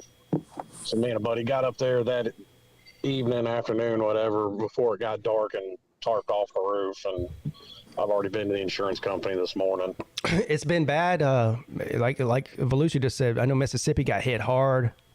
Tennessee got, Alabama, I think last week got hit hard too. Law Tide said somewhere in Alabama. Yeah. Arkansas too. Arkansas. Oh, yeah. It's that time of the year for them. Yeah. And us, but we haven't gotten any yet. And there's some sort of, and again, this is my total ignorance. I'm regurgitating what I heard an actual meteorologist say. There's some sort of 10 or 12 year cycle that happens where the tornado activity ramps up, and we're right in the middle of that. Yeah. So places that get tornadoes sometimes, but not as frequently as like out in Kansas and shit, or they're getting a lot more this year, according to them. You're not seeing as many in states like Oklahoma. I actually thought you're seeing them move east as a general trend. Yeah. I actually thought that the South states are getting more tornadoes than the Midwestern states. Right, exactly. They are not used to that because Midwestern states are used to it because the climate is different. Well, where I'm at in Tennessee, You said it, Nate. You said it, Nate. I wasn't going to say it. You said it. Go ahead. where I'm at in Tennessee is right at the edge of Tornado Alley. So I mean, it's not particularly uncommon here. Yeah, even in South Carolina, it's not uncommon, especially in the low country where it's flat, where I live. But no, I mean, that was damn sure a solid F4 that decided to say hello. Grace you with its presence. It's a big monster tornado. I mean, it even like down the road from me where it went through, it still doesn't look as bad as it does in town. It flattened the elementary and middle school. Oh, that's so the kids are excited. Right. Yeah. Damn. There's a big company here that makes like industrial and commercial refrigerators. Flatten that place. Hey, Slim, I'm shifting to hurricanes. Where were you living in 2004? I was already up here. I know we're the same age. So I was in Daytona. Do you remember they had the 3 hurricanes, the one that cut across the state that entered at Port Charlotte? Oh, yeah. Charlie? Yeah, that one ruined my high school, and it was my senior year, so we had like a month off of school. Problem is, 90% of our town had no power for a month, so that was an issue. Yeah, I didn't have to go to school, I guess. I remember one time that my city had a hurricane tornado. I was going to say, what? A tornado, and while the tornadoes, going through the neighborhoods or where it was, but we were like on the top edge of it, like the outer winds, but not like the actual tornado, but outer winds. But once the tornado was doing its thing, we were in the basement and stuff, and in the bathroom. And my mom was cooking up some fish sticks so we can eat. Nate's even eating during tornadoes, bro. You know what I mean? Hey, Nate. Fancy. Hey, Nate, do you have? You might have just answered this. You said your basement, but do you have like a like you see in the movies where they have that they lift up that hatch and you go underground like a storm shelter on your property? Like Wizard of Oz. Yeah, like Wizard of Oz. Actually, kind of, but it's not really a storm shelter. It's like how you have those furnace place, like a utility room, crawl space that has your plumbing. You go down. You know what I mean. But it's separate from the house. Yes. And it's underground. Okay. Well, kind of. I don't know. I don't know how to explain it, but it's basically our underground. You mean like a crawl space? Yeah.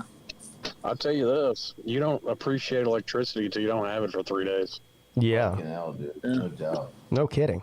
Yeah. Yeah, I had to go to the electric company this morning because, like, I understand it being out, and I wasn't trying to raise hell with them, but like the road I live on, we still haven't even seen a truck from the electric company. I'm like, come on, guys. So it's not funny. It's ironic though that we talked about this last week. Remember we were talking about stockpiling supplies and shit, and I said, well, one of the things is natural disasters, and this is exactly the reason right here. I mean, when Hurricane Hugo hit Charleston in 1989, I was in 3rd grade. But I still remember it vividly. We had no power or no hot water for 3 weeks. Yeah. So 3 weeks. That's what I'm saying, Pete. When we had in 2004, we had three hurricanes in the space of 2 weeks. We had no power for 30-some days. Yeah. Bullshit. It sucks. Yeah, no fun. Now, as a kid, I thought it was great. Because first of all, we were out of school, so we were just running around the neighborhood playing in the debris and all. We would do nothing but play board games and cards by flashlight. It was great as a kid, but for my parents, it was a nightmare. Right? Yeah. Yeah. Somebody just change the subject real quick. Somebody asked who do I have in the game tonight. Well, I'm picking UConn to win, but I'm picking San Diego State to cover. And I would agree with that. It's just a lot of points. 7 points or 7.5 points is a lot. Well, I mean, here's the thing. So on one side of the argument, on the UConn side of the argument, all right, UConn has obviously blown out every team they've played in this tournament by, double digits. The other thing about them is that they started the year 14-1. They blew out Alabama on a neutral court. They hit a stretch where they lost 6 of 8 and then, picked up their form again at the end of the season. They're a 4 seed based on their resume. But in a lot of computer metrics, they're a top 5 team. In fact, in KenPom, they're the number 1 team in the country right now. Yeah, I mean, UConn is dominant. Yeah. And I don't know what that guy is, what number he is, the big white guy. So, is that every guy from UConn? He's their 6th man. Whatever he is. The African dude. No, Yeah, I saw something. I saw something about UConn yesterday. They were the only team left that was like, according to the KenPom, like top 10 offensively and top 25 defensively. Yeah, it's almost unfair how good they are compared to everybody else. But I will say this: Go ahead. did you watch the entire Miami game, Volusia? I know Slim probably did. Yes. So Miami, it's not like they didn't have their opportunities. Their shooting was horrible. I can't. How many open shots, mid-range shots, and 3-pointers did they miss? A bunch. Miami missed a ton of layups. Yeah, see? But then again, when you're going up against 2 7-footers, that's bound to happen. Yeah, but a lot of the ones I'm talking about, I'm trying to remember what, especially it might have been in particular like the second half of the second quarter. Yeah. Like it's just like they went on a run, but they just couldn't hit a shot. And some of them were contested, but a lot of them weren't. They just missed them. So yeah, I read a couple articles on it, obviously, for reasons I wasn't able to watch the game. Right. I think I can be forgiven for that one. I guess my point is, if San Diego State can get hot with the shooting, they can stay in this thing. But they can't afford to go on a 5-6 minute run where they can't hit a jump shot. They'll be blown out if that happens. So here's the issue, and here's the reason. Here's San Diego State's shot. San Diego State is one of the very best defensive teams in the country, and they have size. Yeah. And if you look at the numbers, from all the teams they've played in the tournament, even going back into their regular season, they've held teams 10, 15, and 20 points below their season average. They're a team that, that teams are shooting 3-point against them, are shooting like 17% or something like. And so if they can get their big men down low, avoid foul trouble, Ncaa and Arope are the 2 big men they got.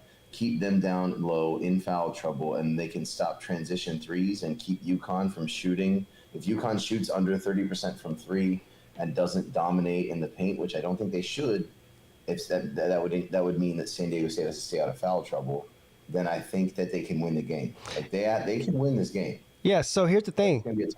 The amount of people in the comment section since I've started doing today's show that tell me that UConn's going to blow them out further strengthens my case that they're not going to. Yeah, because they will. Listen, there hasn't nobody. Lou looked this up. I think sometime last week. Yes. Like nobody's covered the spread. I mean, not that large of a spread. Game has been within like 4 points for the last 20 years. Right. So except, hold on. Well, Baylor blew out Gonzaga, but they were the underdogs. Yeah. So what we're saying is if there's a large favorite, sometime at least in the over 20 years, that favorite has either lost outright or not covered. I'm trying to think. You have to go all the way back to, I believe Lou said 1999. No, you had to go back to 1999 to find a spread as large as this one, but they didn't. They lost outright. Yeah, that doesn't check out, because I remember North Carolina blowing out Michigan State in 2009, and they were big favorites. And they. No, I'm going off according to what Lou said, but either way, if you go, he went back year by year by year, all the way from now all the way back to early 2000s, and most of the spreads were 1.5, 2 points. There's only been a couple that were over 5 points, and both of those the favorite didn't cover. I'll have to check them on that. 2009, I think, is an exception there. Maybe. I don't know. Even if there's 2 exceptions in the last 20, 30 odd years. Sure. Just percentage-wise, it would tell you, and if you're going to bet on this percentage-wise, your best bet's to take San Diego State. That's all. Right. With the points. Now, I'm not saying if you want to take them on the money line, that's a whole different thing. Well, I don't know. What is that, plus 300 and something, probably? It's around 300 or high 2s. Yeah. What's the line right now? 7.5, I think I saw. Yeah. I'll pull it up right now. I don't know. It's probably. Well, look, man. Today's. Look. Today's the day of the game. I'd love to see. Yeah. So it's going to be a lot of I would love movement. to see the underdog team win. UConn, I've seen them win 4 times already. So screw them. I would much rather see San Diego State win. I don't know if you saw the footage. There was when their game was finishing, there was a Padres game that was happening, and they were introducing the starting lineups for the Padres game. But they had on one of the other screens in the stadium the game, and the people went absolutely apeshit. Look, I mean, San Diego is very much a downtrodden sports city. Now we shouldn't feel so bad for them because they probably have the nicest weather of any city in America and all that shit. But when the fuck was the last time that city won a championship? And hell, they've lost their teams. I'm going to look at it right now. Let's look at some of the props, too. Those are always fun. Uh-oh.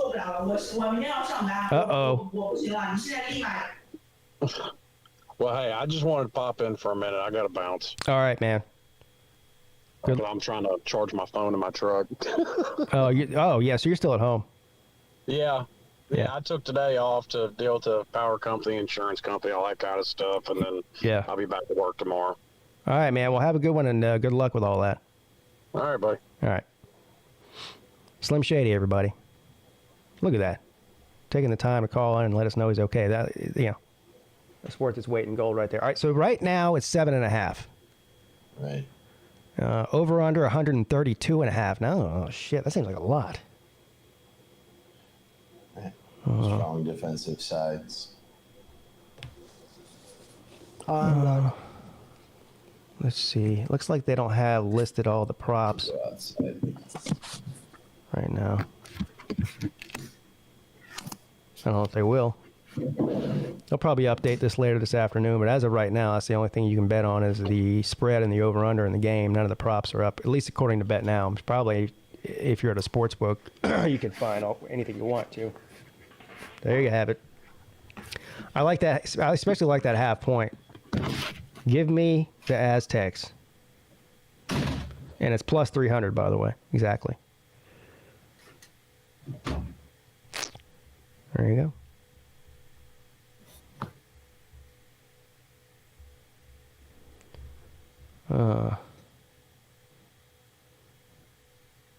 Now, I know they don't do April Fool's Day in China, do they?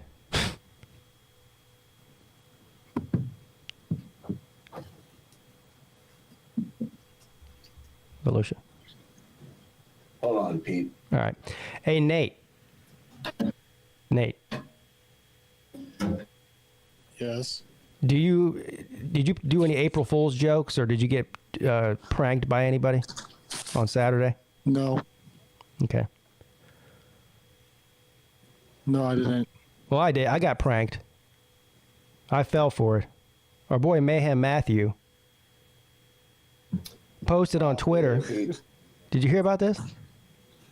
Actually, I had a good idea for this year, but the Michigan spring game was on April Fool's Day, so. So Mayhem Matthew posts on Twitter. Can you hear me now? Yeah, I can hear you. He posts on Twitter that they just found out that his wife's pregnant and they're going to have a baby, and he even puts a picture of a sonogram up on there. And so I'm like on there, I'm like, this is great. I'm like, congratulations, buddy, this and that. He comes back with April Fools. I said, That's not cool. I said, you son of a bitch. Well, yeah. I got. What are you going to say to him when he actually does have a baby? No, I'm not going to respond. I don't believe him until I see the baby. How about that? So, they actually do April Fool's Day here, but it's just not a normal mainstream thing, right? But it does exist. Yeah, Rick Sanchez says Baylor won in 2021 by 16. And were they the favorite? No, they were the underdog to Gonzaga. Yeah. Oh. There you go. That's the point. Yeah. Hey, Pete. Yes. Shouts to Baylor, man. So my mom makes this baked spaghetti. And I'll send a recipe if you want me to, But a recipe for spaghetti? I already know how to make spaghetti. No, not.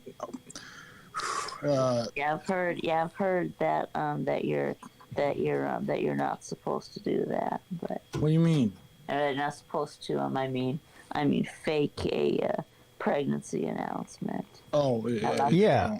That's in poor taste to do that. It's also. That's what I said. I told Mrs. Peete, I said, you know what, this is kind of messed up that he did that. I'm not. First of all, I'm not mad at him. Okay, so I'm get that out there. And I said, do I have a right to be a little bit pissed off about that? She goes, no, it's funny. I said, okay, well, if a woman says it's funny, then I guess.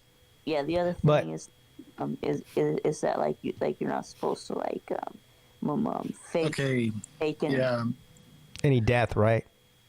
And then you're not supposed to fake that somebody died. Right. You don't fake life and you don't fake death. That's what you're saying. You don't fake engagement. Well, I will say this. I saw it one time where it was acceptable. And it was a girl that was in high school. I saw the video. And so their teacher was like a phone Nazi and said that if you get a phone call or whatever, or a message during class, then then the teacher takes your phone and reads it out.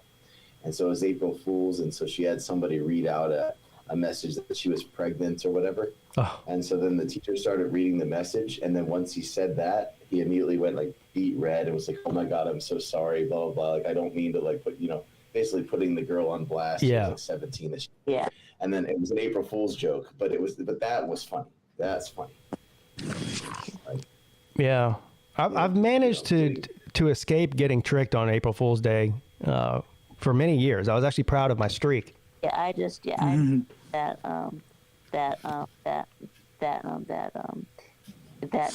that Kirby was retiring. So that. No, yeah, well, now that's funny. Imagine, yeah, it's okay. Yeah, people take the April Fool's thing to a whole new level. I was gonna say that. Imagine. I hate that holiday. Imagine a Auburn fan, not Auburn fan, like a real Alabama fan saying Nick Saban's retiring today, and all the Bama fans will be riot on April Fool's. I mean, imagine that. They're not the least gullible people on earth. I know. I'm just saying, if that happened, if it was true. Well, all that I do is I just don't believe anything I hear on Yeah, that's true. Day, so. But yeah, what if your birthday was on April Fool's Day? That would suck. Yeah. That would mean that your life is a joke. Yeah. I know there's been a couple of people. Sam, he was like, "Oh yeah, my birthday's today." It was on April Fool's. I'm like, "Fuck off, dude." On YouTube in the past, who have done videos talking about I'm leaving YouTube and stuff. April Fool's. Yeah, they're just like, my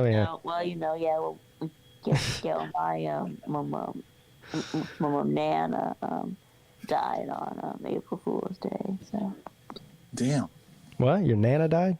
Yeah, April Fool's, and I think it was 2016, I think it was, yeah. Yeah, Pete, I was going to say that, I was going to continue to say that my mom makes this baked spaghetti, I was going to say. Yeah, baked spaghetti.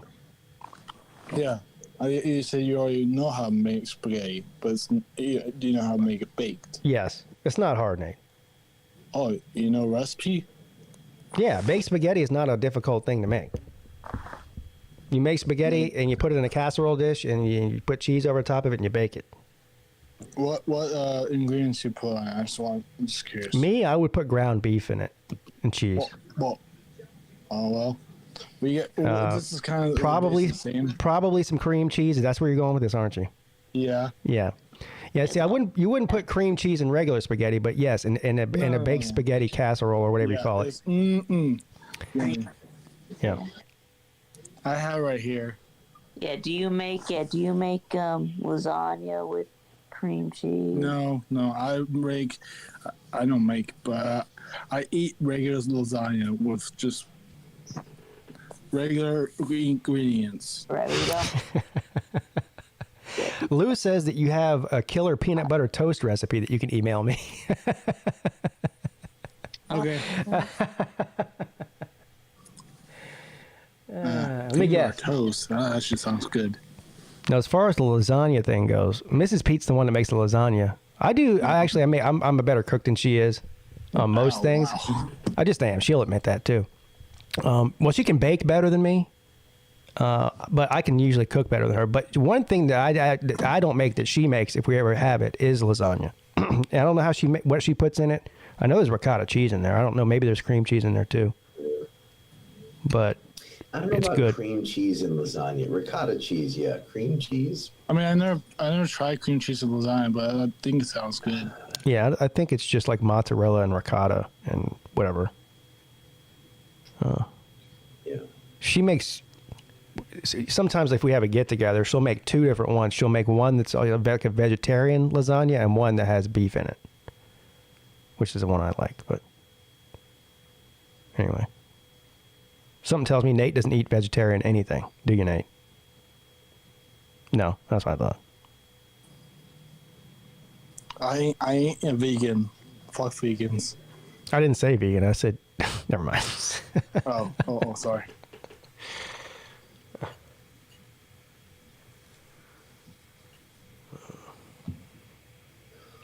Yeah, I'm in a room like a family lounge, which is a good thing because I'm not near anyone because I don't want to be near anyone with you guys. So, Garlic bread, Pete. Yes. Yeah.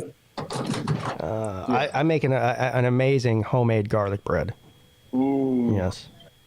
Very easy to make too. how many minutes? Sorry, What? how many minutes do you think I should put the baked spaghetti in to the microwave? I have no idea how strong your microwave is, Nate.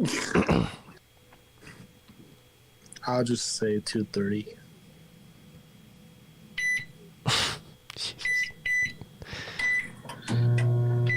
All right, Nate. Yeah, thank you.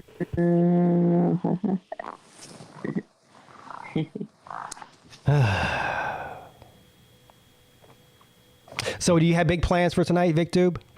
No. No.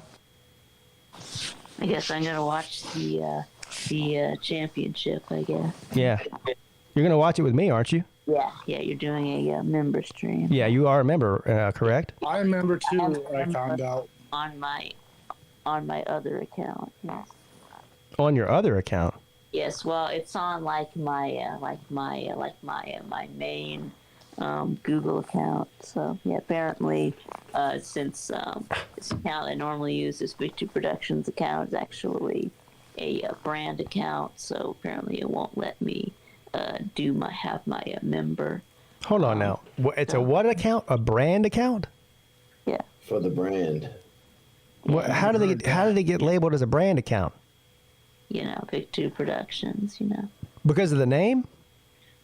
I don't know. Yeah. It's because of the fame. What do you mean the name? It's because of the fame, dude. Yeah. Look at you. See, Vic needs burner accounts, dude.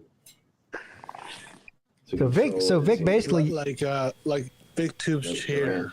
Vic is so famous that they won't even let him buy a join membership account unless he goes onto a different account. That's right. So do it on like my Yeah. On your little podunk blue collar account.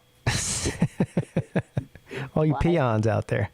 There should be a troll account for Vic called Vic Tube's chair. Yeah. Yeah. I mean, I think there actually already was. I'm sure there probably is. Yeah, someone one time. or Vic Tube's toilet. I'll shut. Called Vic's got impersonators, you know what I mean, and haters and all that shit. Yeah, and did you see? They were posting pictures of Mike Vick on the Georgia football website. Yeah. Yeah. What's the name of that website, Vic?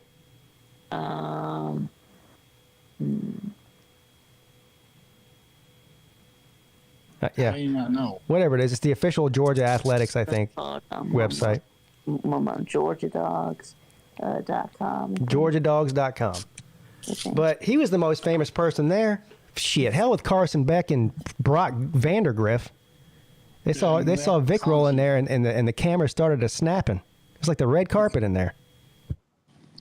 I don't know. You heard a story, Pete? Did you already heard a story of Vic? I don't know. What story is it? You don't have to tell again if you want to. Okay, yeah. So basically, I had a little mom party foul during the dinner. What happened? What happened was, Did you fart? it was when Kirby went to give his speech. So then I like turned around, so I could see him. But then it was like the tablecloth, like it was. Like, Oh no! the tablecloth that went all the way down to the floor. Oh. Where I'm going with this is basically, yeah. So I got caught on the table. I pulled my plate, off the table. Wow. So Kirby's up there giving his speech, and Vic, did you break a bunch of glasses and stuff? And plates? No. No? My plate was the only one. Man. Yeah. Yeah. Yeah, that's how I wanted to let Vic tell you about that. So I thought it was funny. But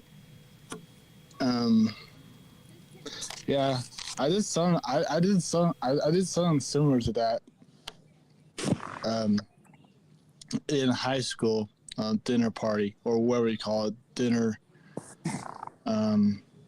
or team dinner. Well, I mean, it's all the tablecloth's fault. I mean, it was just too big. Yeah, nothing's ever Vic's fault. He doesn't care. Yeah. Did you guys see? Well, first of all, Sea-Dog made a video about it yesterday, but did you see the press conference with Brent Key over the? I don't know what day that was. It was It was like on Saturday or something. They told everyone to be quiet. Well, it was more than just that. He started out with getting really emotional about school shootings and whatnot. I think he even cried, but then, yeah, he was like, I don't know. He was like, I don't know. This guy was on Adderall or something. He was shot out of a cannon. And he kept Dollar General. I don't know. And Sea-Dog nailed it. Like he's very awkward, and he was trying to be funny, but nobody was laughing. It was like, it's like one of those things that, like, if you ever see a comedian on stage and they try to tell what they think is going to get a big laugh and nobody laughs, it's like, it's just awkward. Yeah. And he was asking about like the chemistry of the defense, and then he said that I got a D. Yeah, I got a D in chemistry.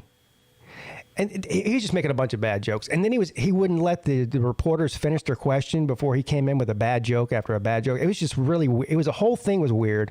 And then all of a sudden, he's in the middle of answering some reporter's question, and like, it was almost like a Tourette's thing. He just screams at the top of his lung to shut the hell up or something, because there's a practice going on in the background. That actually might be my twin. Who, Brent Key? Yeah. Yeah, kind of.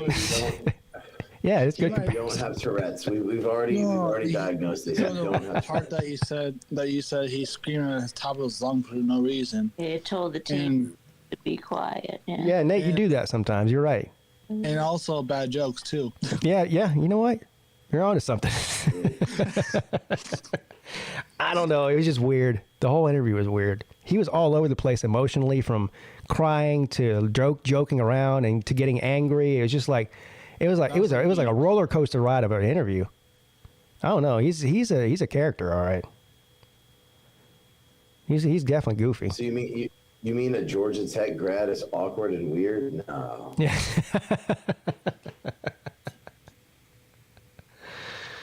Yeah.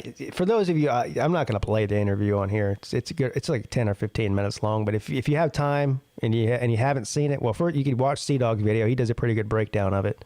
Or you can just search for it. I'm sure you'll see it on there. But something tells me we're going to get a lot of sound bites throughout the season from that man. That's all I'm saying. Possibly some stingers, too. I swear, that defense is sucky. I don't know. Like somebody mentioned, because of how bad their special teams was last year. Like one of the reporters mentions, like, yeah, we know special teams like isn't as much of a priority as the offense is here, and this and that. Boy, that made him mad. he went into like a whole rant about how special teams is not only important, it's the most important thing on their team. Well, let's be real. Over the last 20 years, special teams is the only thing Georgia Tech's been good at. Not under Jeff Collins. They were terrible last year. Really bad. Yeah. But he went into this whole thing about how the first thing we do every day is special teams. We have more special teams meetings than we do offensive meetings, and we like. It's like, okay, dude, we get it. You're trying to fix the special teams, but you got dang. Yeah. Like, we're gonna punt more than anybody. Yeah. We practice punting with the best of them. You're damn right.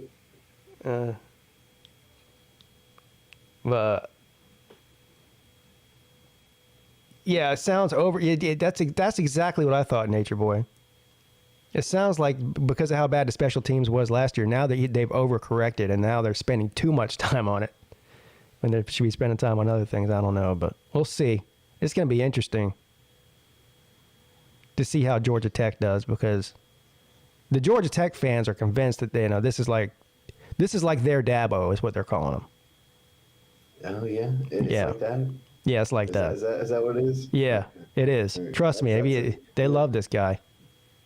That is adorable. Yeah. Yeah. Well, you know what? I hope they're right for their sake, but color me skeptical. Well.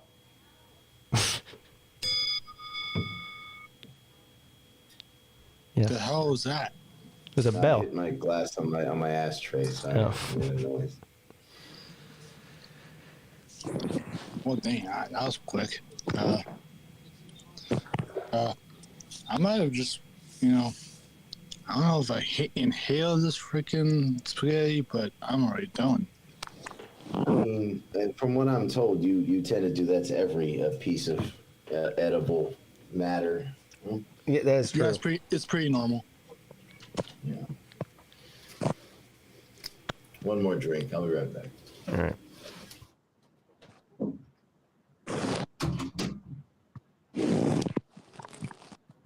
Can't wait for Tech to go 2-10. Well, for Sea Dog's sake, he's got like how much bet? I had it written down. I'm over here keeping track of his bets for him, so they wouldn't. He got one with me for 50.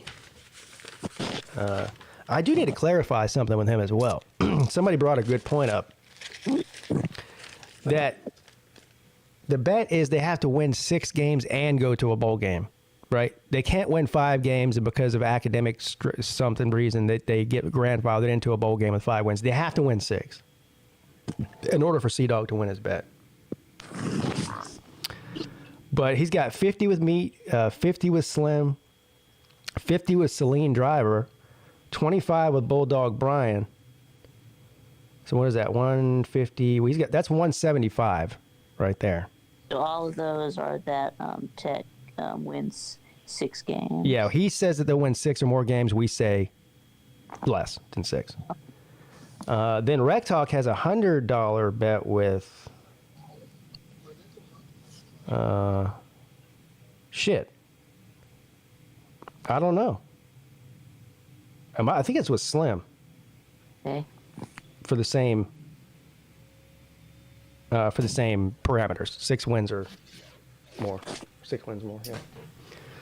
There you go. Wait a minute. He's making all these bets. He's making all these bets in dollars, United States American dollars. Yes, American dollars. Good God. Yeah. Okay. Yeah. Oh wow. All right. And we went through the. Yeah. And we went through crazy, but I think Georgia Tech could go 5-7, but I mean. Well, if they go 5-7, I win. My bet. Okay. So whatever. I agree with you.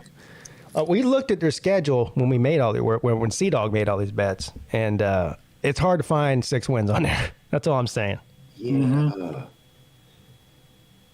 They would have to win at least 2 games that they shouldn't win, and then win the rest of the games that they should win, which isn't very many.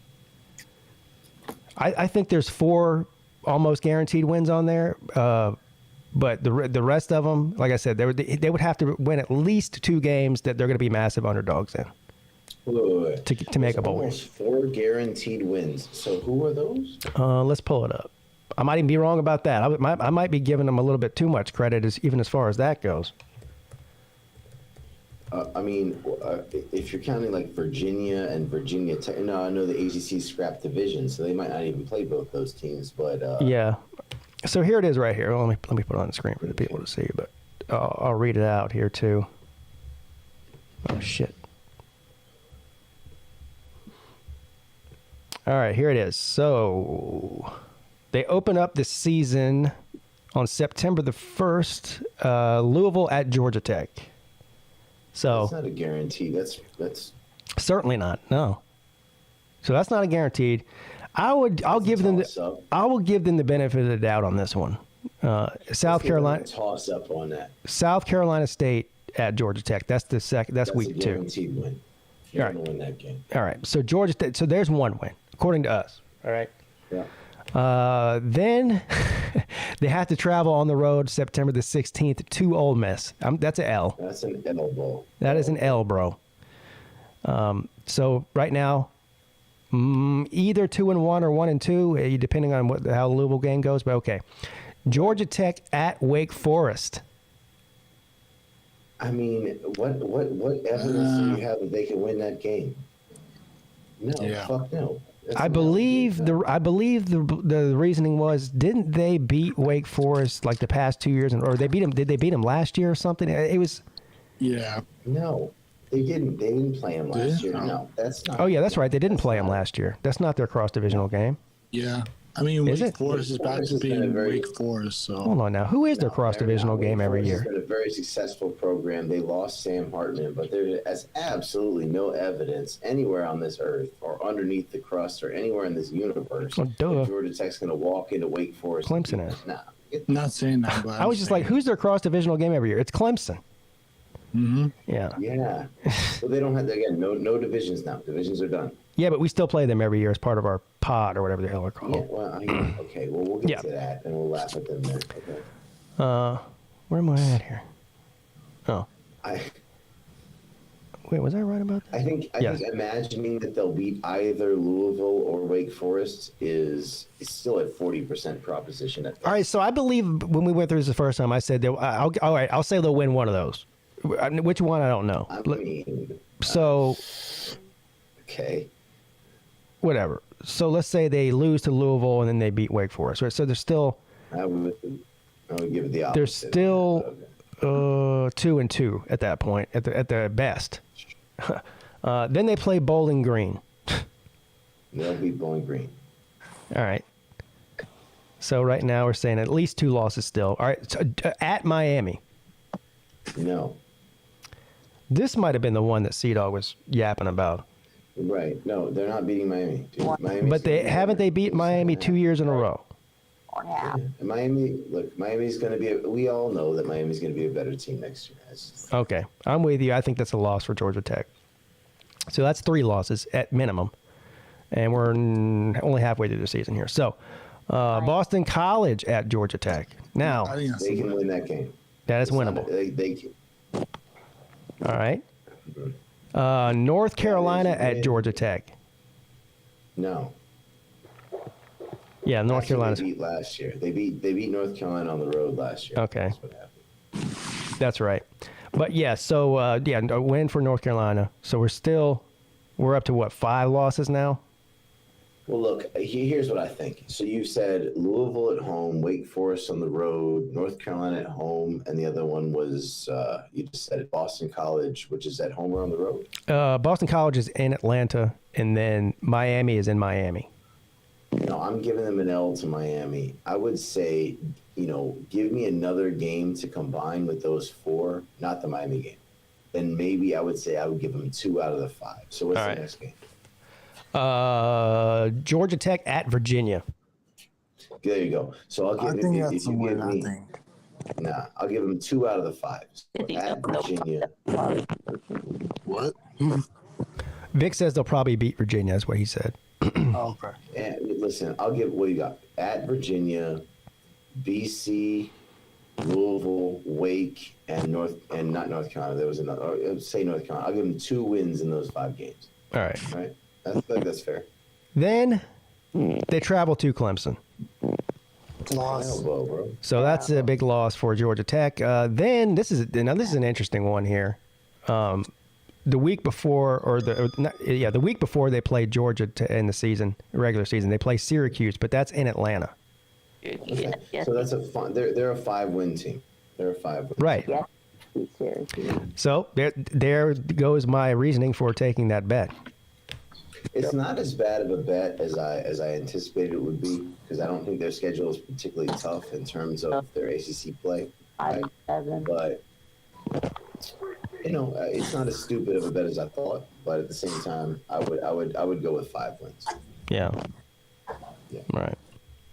That's a big improvement for them, man. Haven't they won 3 games like 4 years in a row or some shit? No, they won 5 last year. Yeah, that was Sea Dog's reasoning. Was like, oh man, look how terrible we were last year with a terrible coach, and get fired. It's so bad they got fired during the season and this and that. And he's like, and we still won 5 games. I'm like, yeah, well, that doesn't really have anything to do with 2023. Brent, he has a 500 record as a head coach. Yeah. Yeah, like you have a first-year coach. I don't know. If I were a Tech fan, I would not be making any bets on anything. Well, that pretty much sums it up right there. I agree with you. All right, see you, Pete. I gotta go back to work. Thanks for having me on. Yeah, see you later, Nate. Have a good one. All right, Nate. And shit, dude. I mean, like, even if he is the next Dabo, it took Dabo a couple years to get his shit in gear anyway, didn't it? So.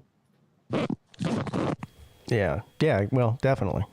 And even as disappointed as Clemson fans were during that transition time there between Bowden and Sweeney, the football program in general was in much better shape at Clemson than it is at Georgia Tech right now. As it pretty much eternally is. We just, look. Yeah.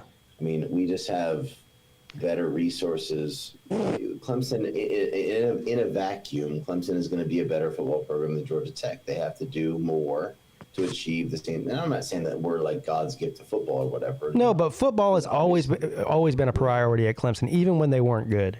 It just, right. It's always been a football school. We were a sleeping giant for a number of years in the 90s and in the early aughts, into the mid-aughts. But Georgia Tech is not a sleeping giant, dude. Yeah. Right? I mean, come on. Let's be real. No. Like, if Georgia Tech had hired, let's say, I don't know, Deion Sanders, then I would be much more afraid of Georgia Tech. But they didn't do that, so... And Sea Dog does have a point when he says that Georgia Tech hasn't always been a dumpster program like it is now. He's right about that. I mean, they've had some great years, and yeah, I've got to go now. My kind of getting warm. So. All right, see you later, Vic. Okay. Right, Thanks for the call.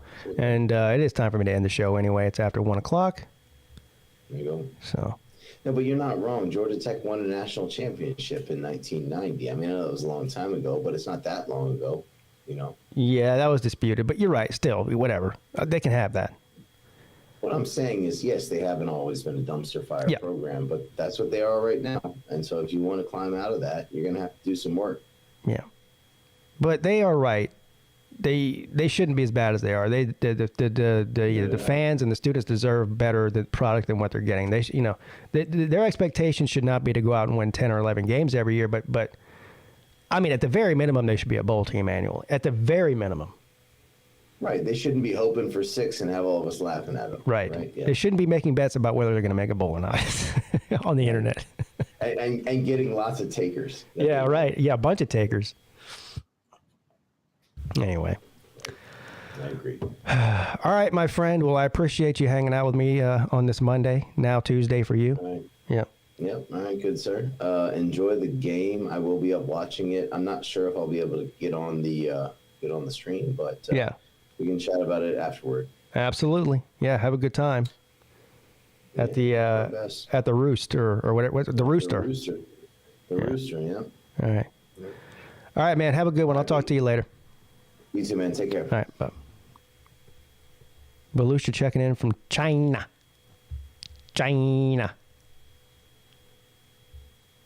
That's cool that he's got an American bar owner over there that's going to open up the bar at 9 a.m. for the American boys to watch a little NCAA basketball.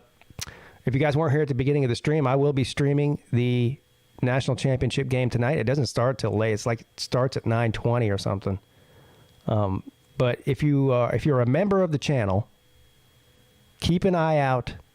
Well, keep an eye out for a notification around 9:15 or so. But if you don't see one pop up and it's getting close to tip off, just go into my page, go to the community tab under the members, and you'll see a post by me, and that'll be a link to the stream.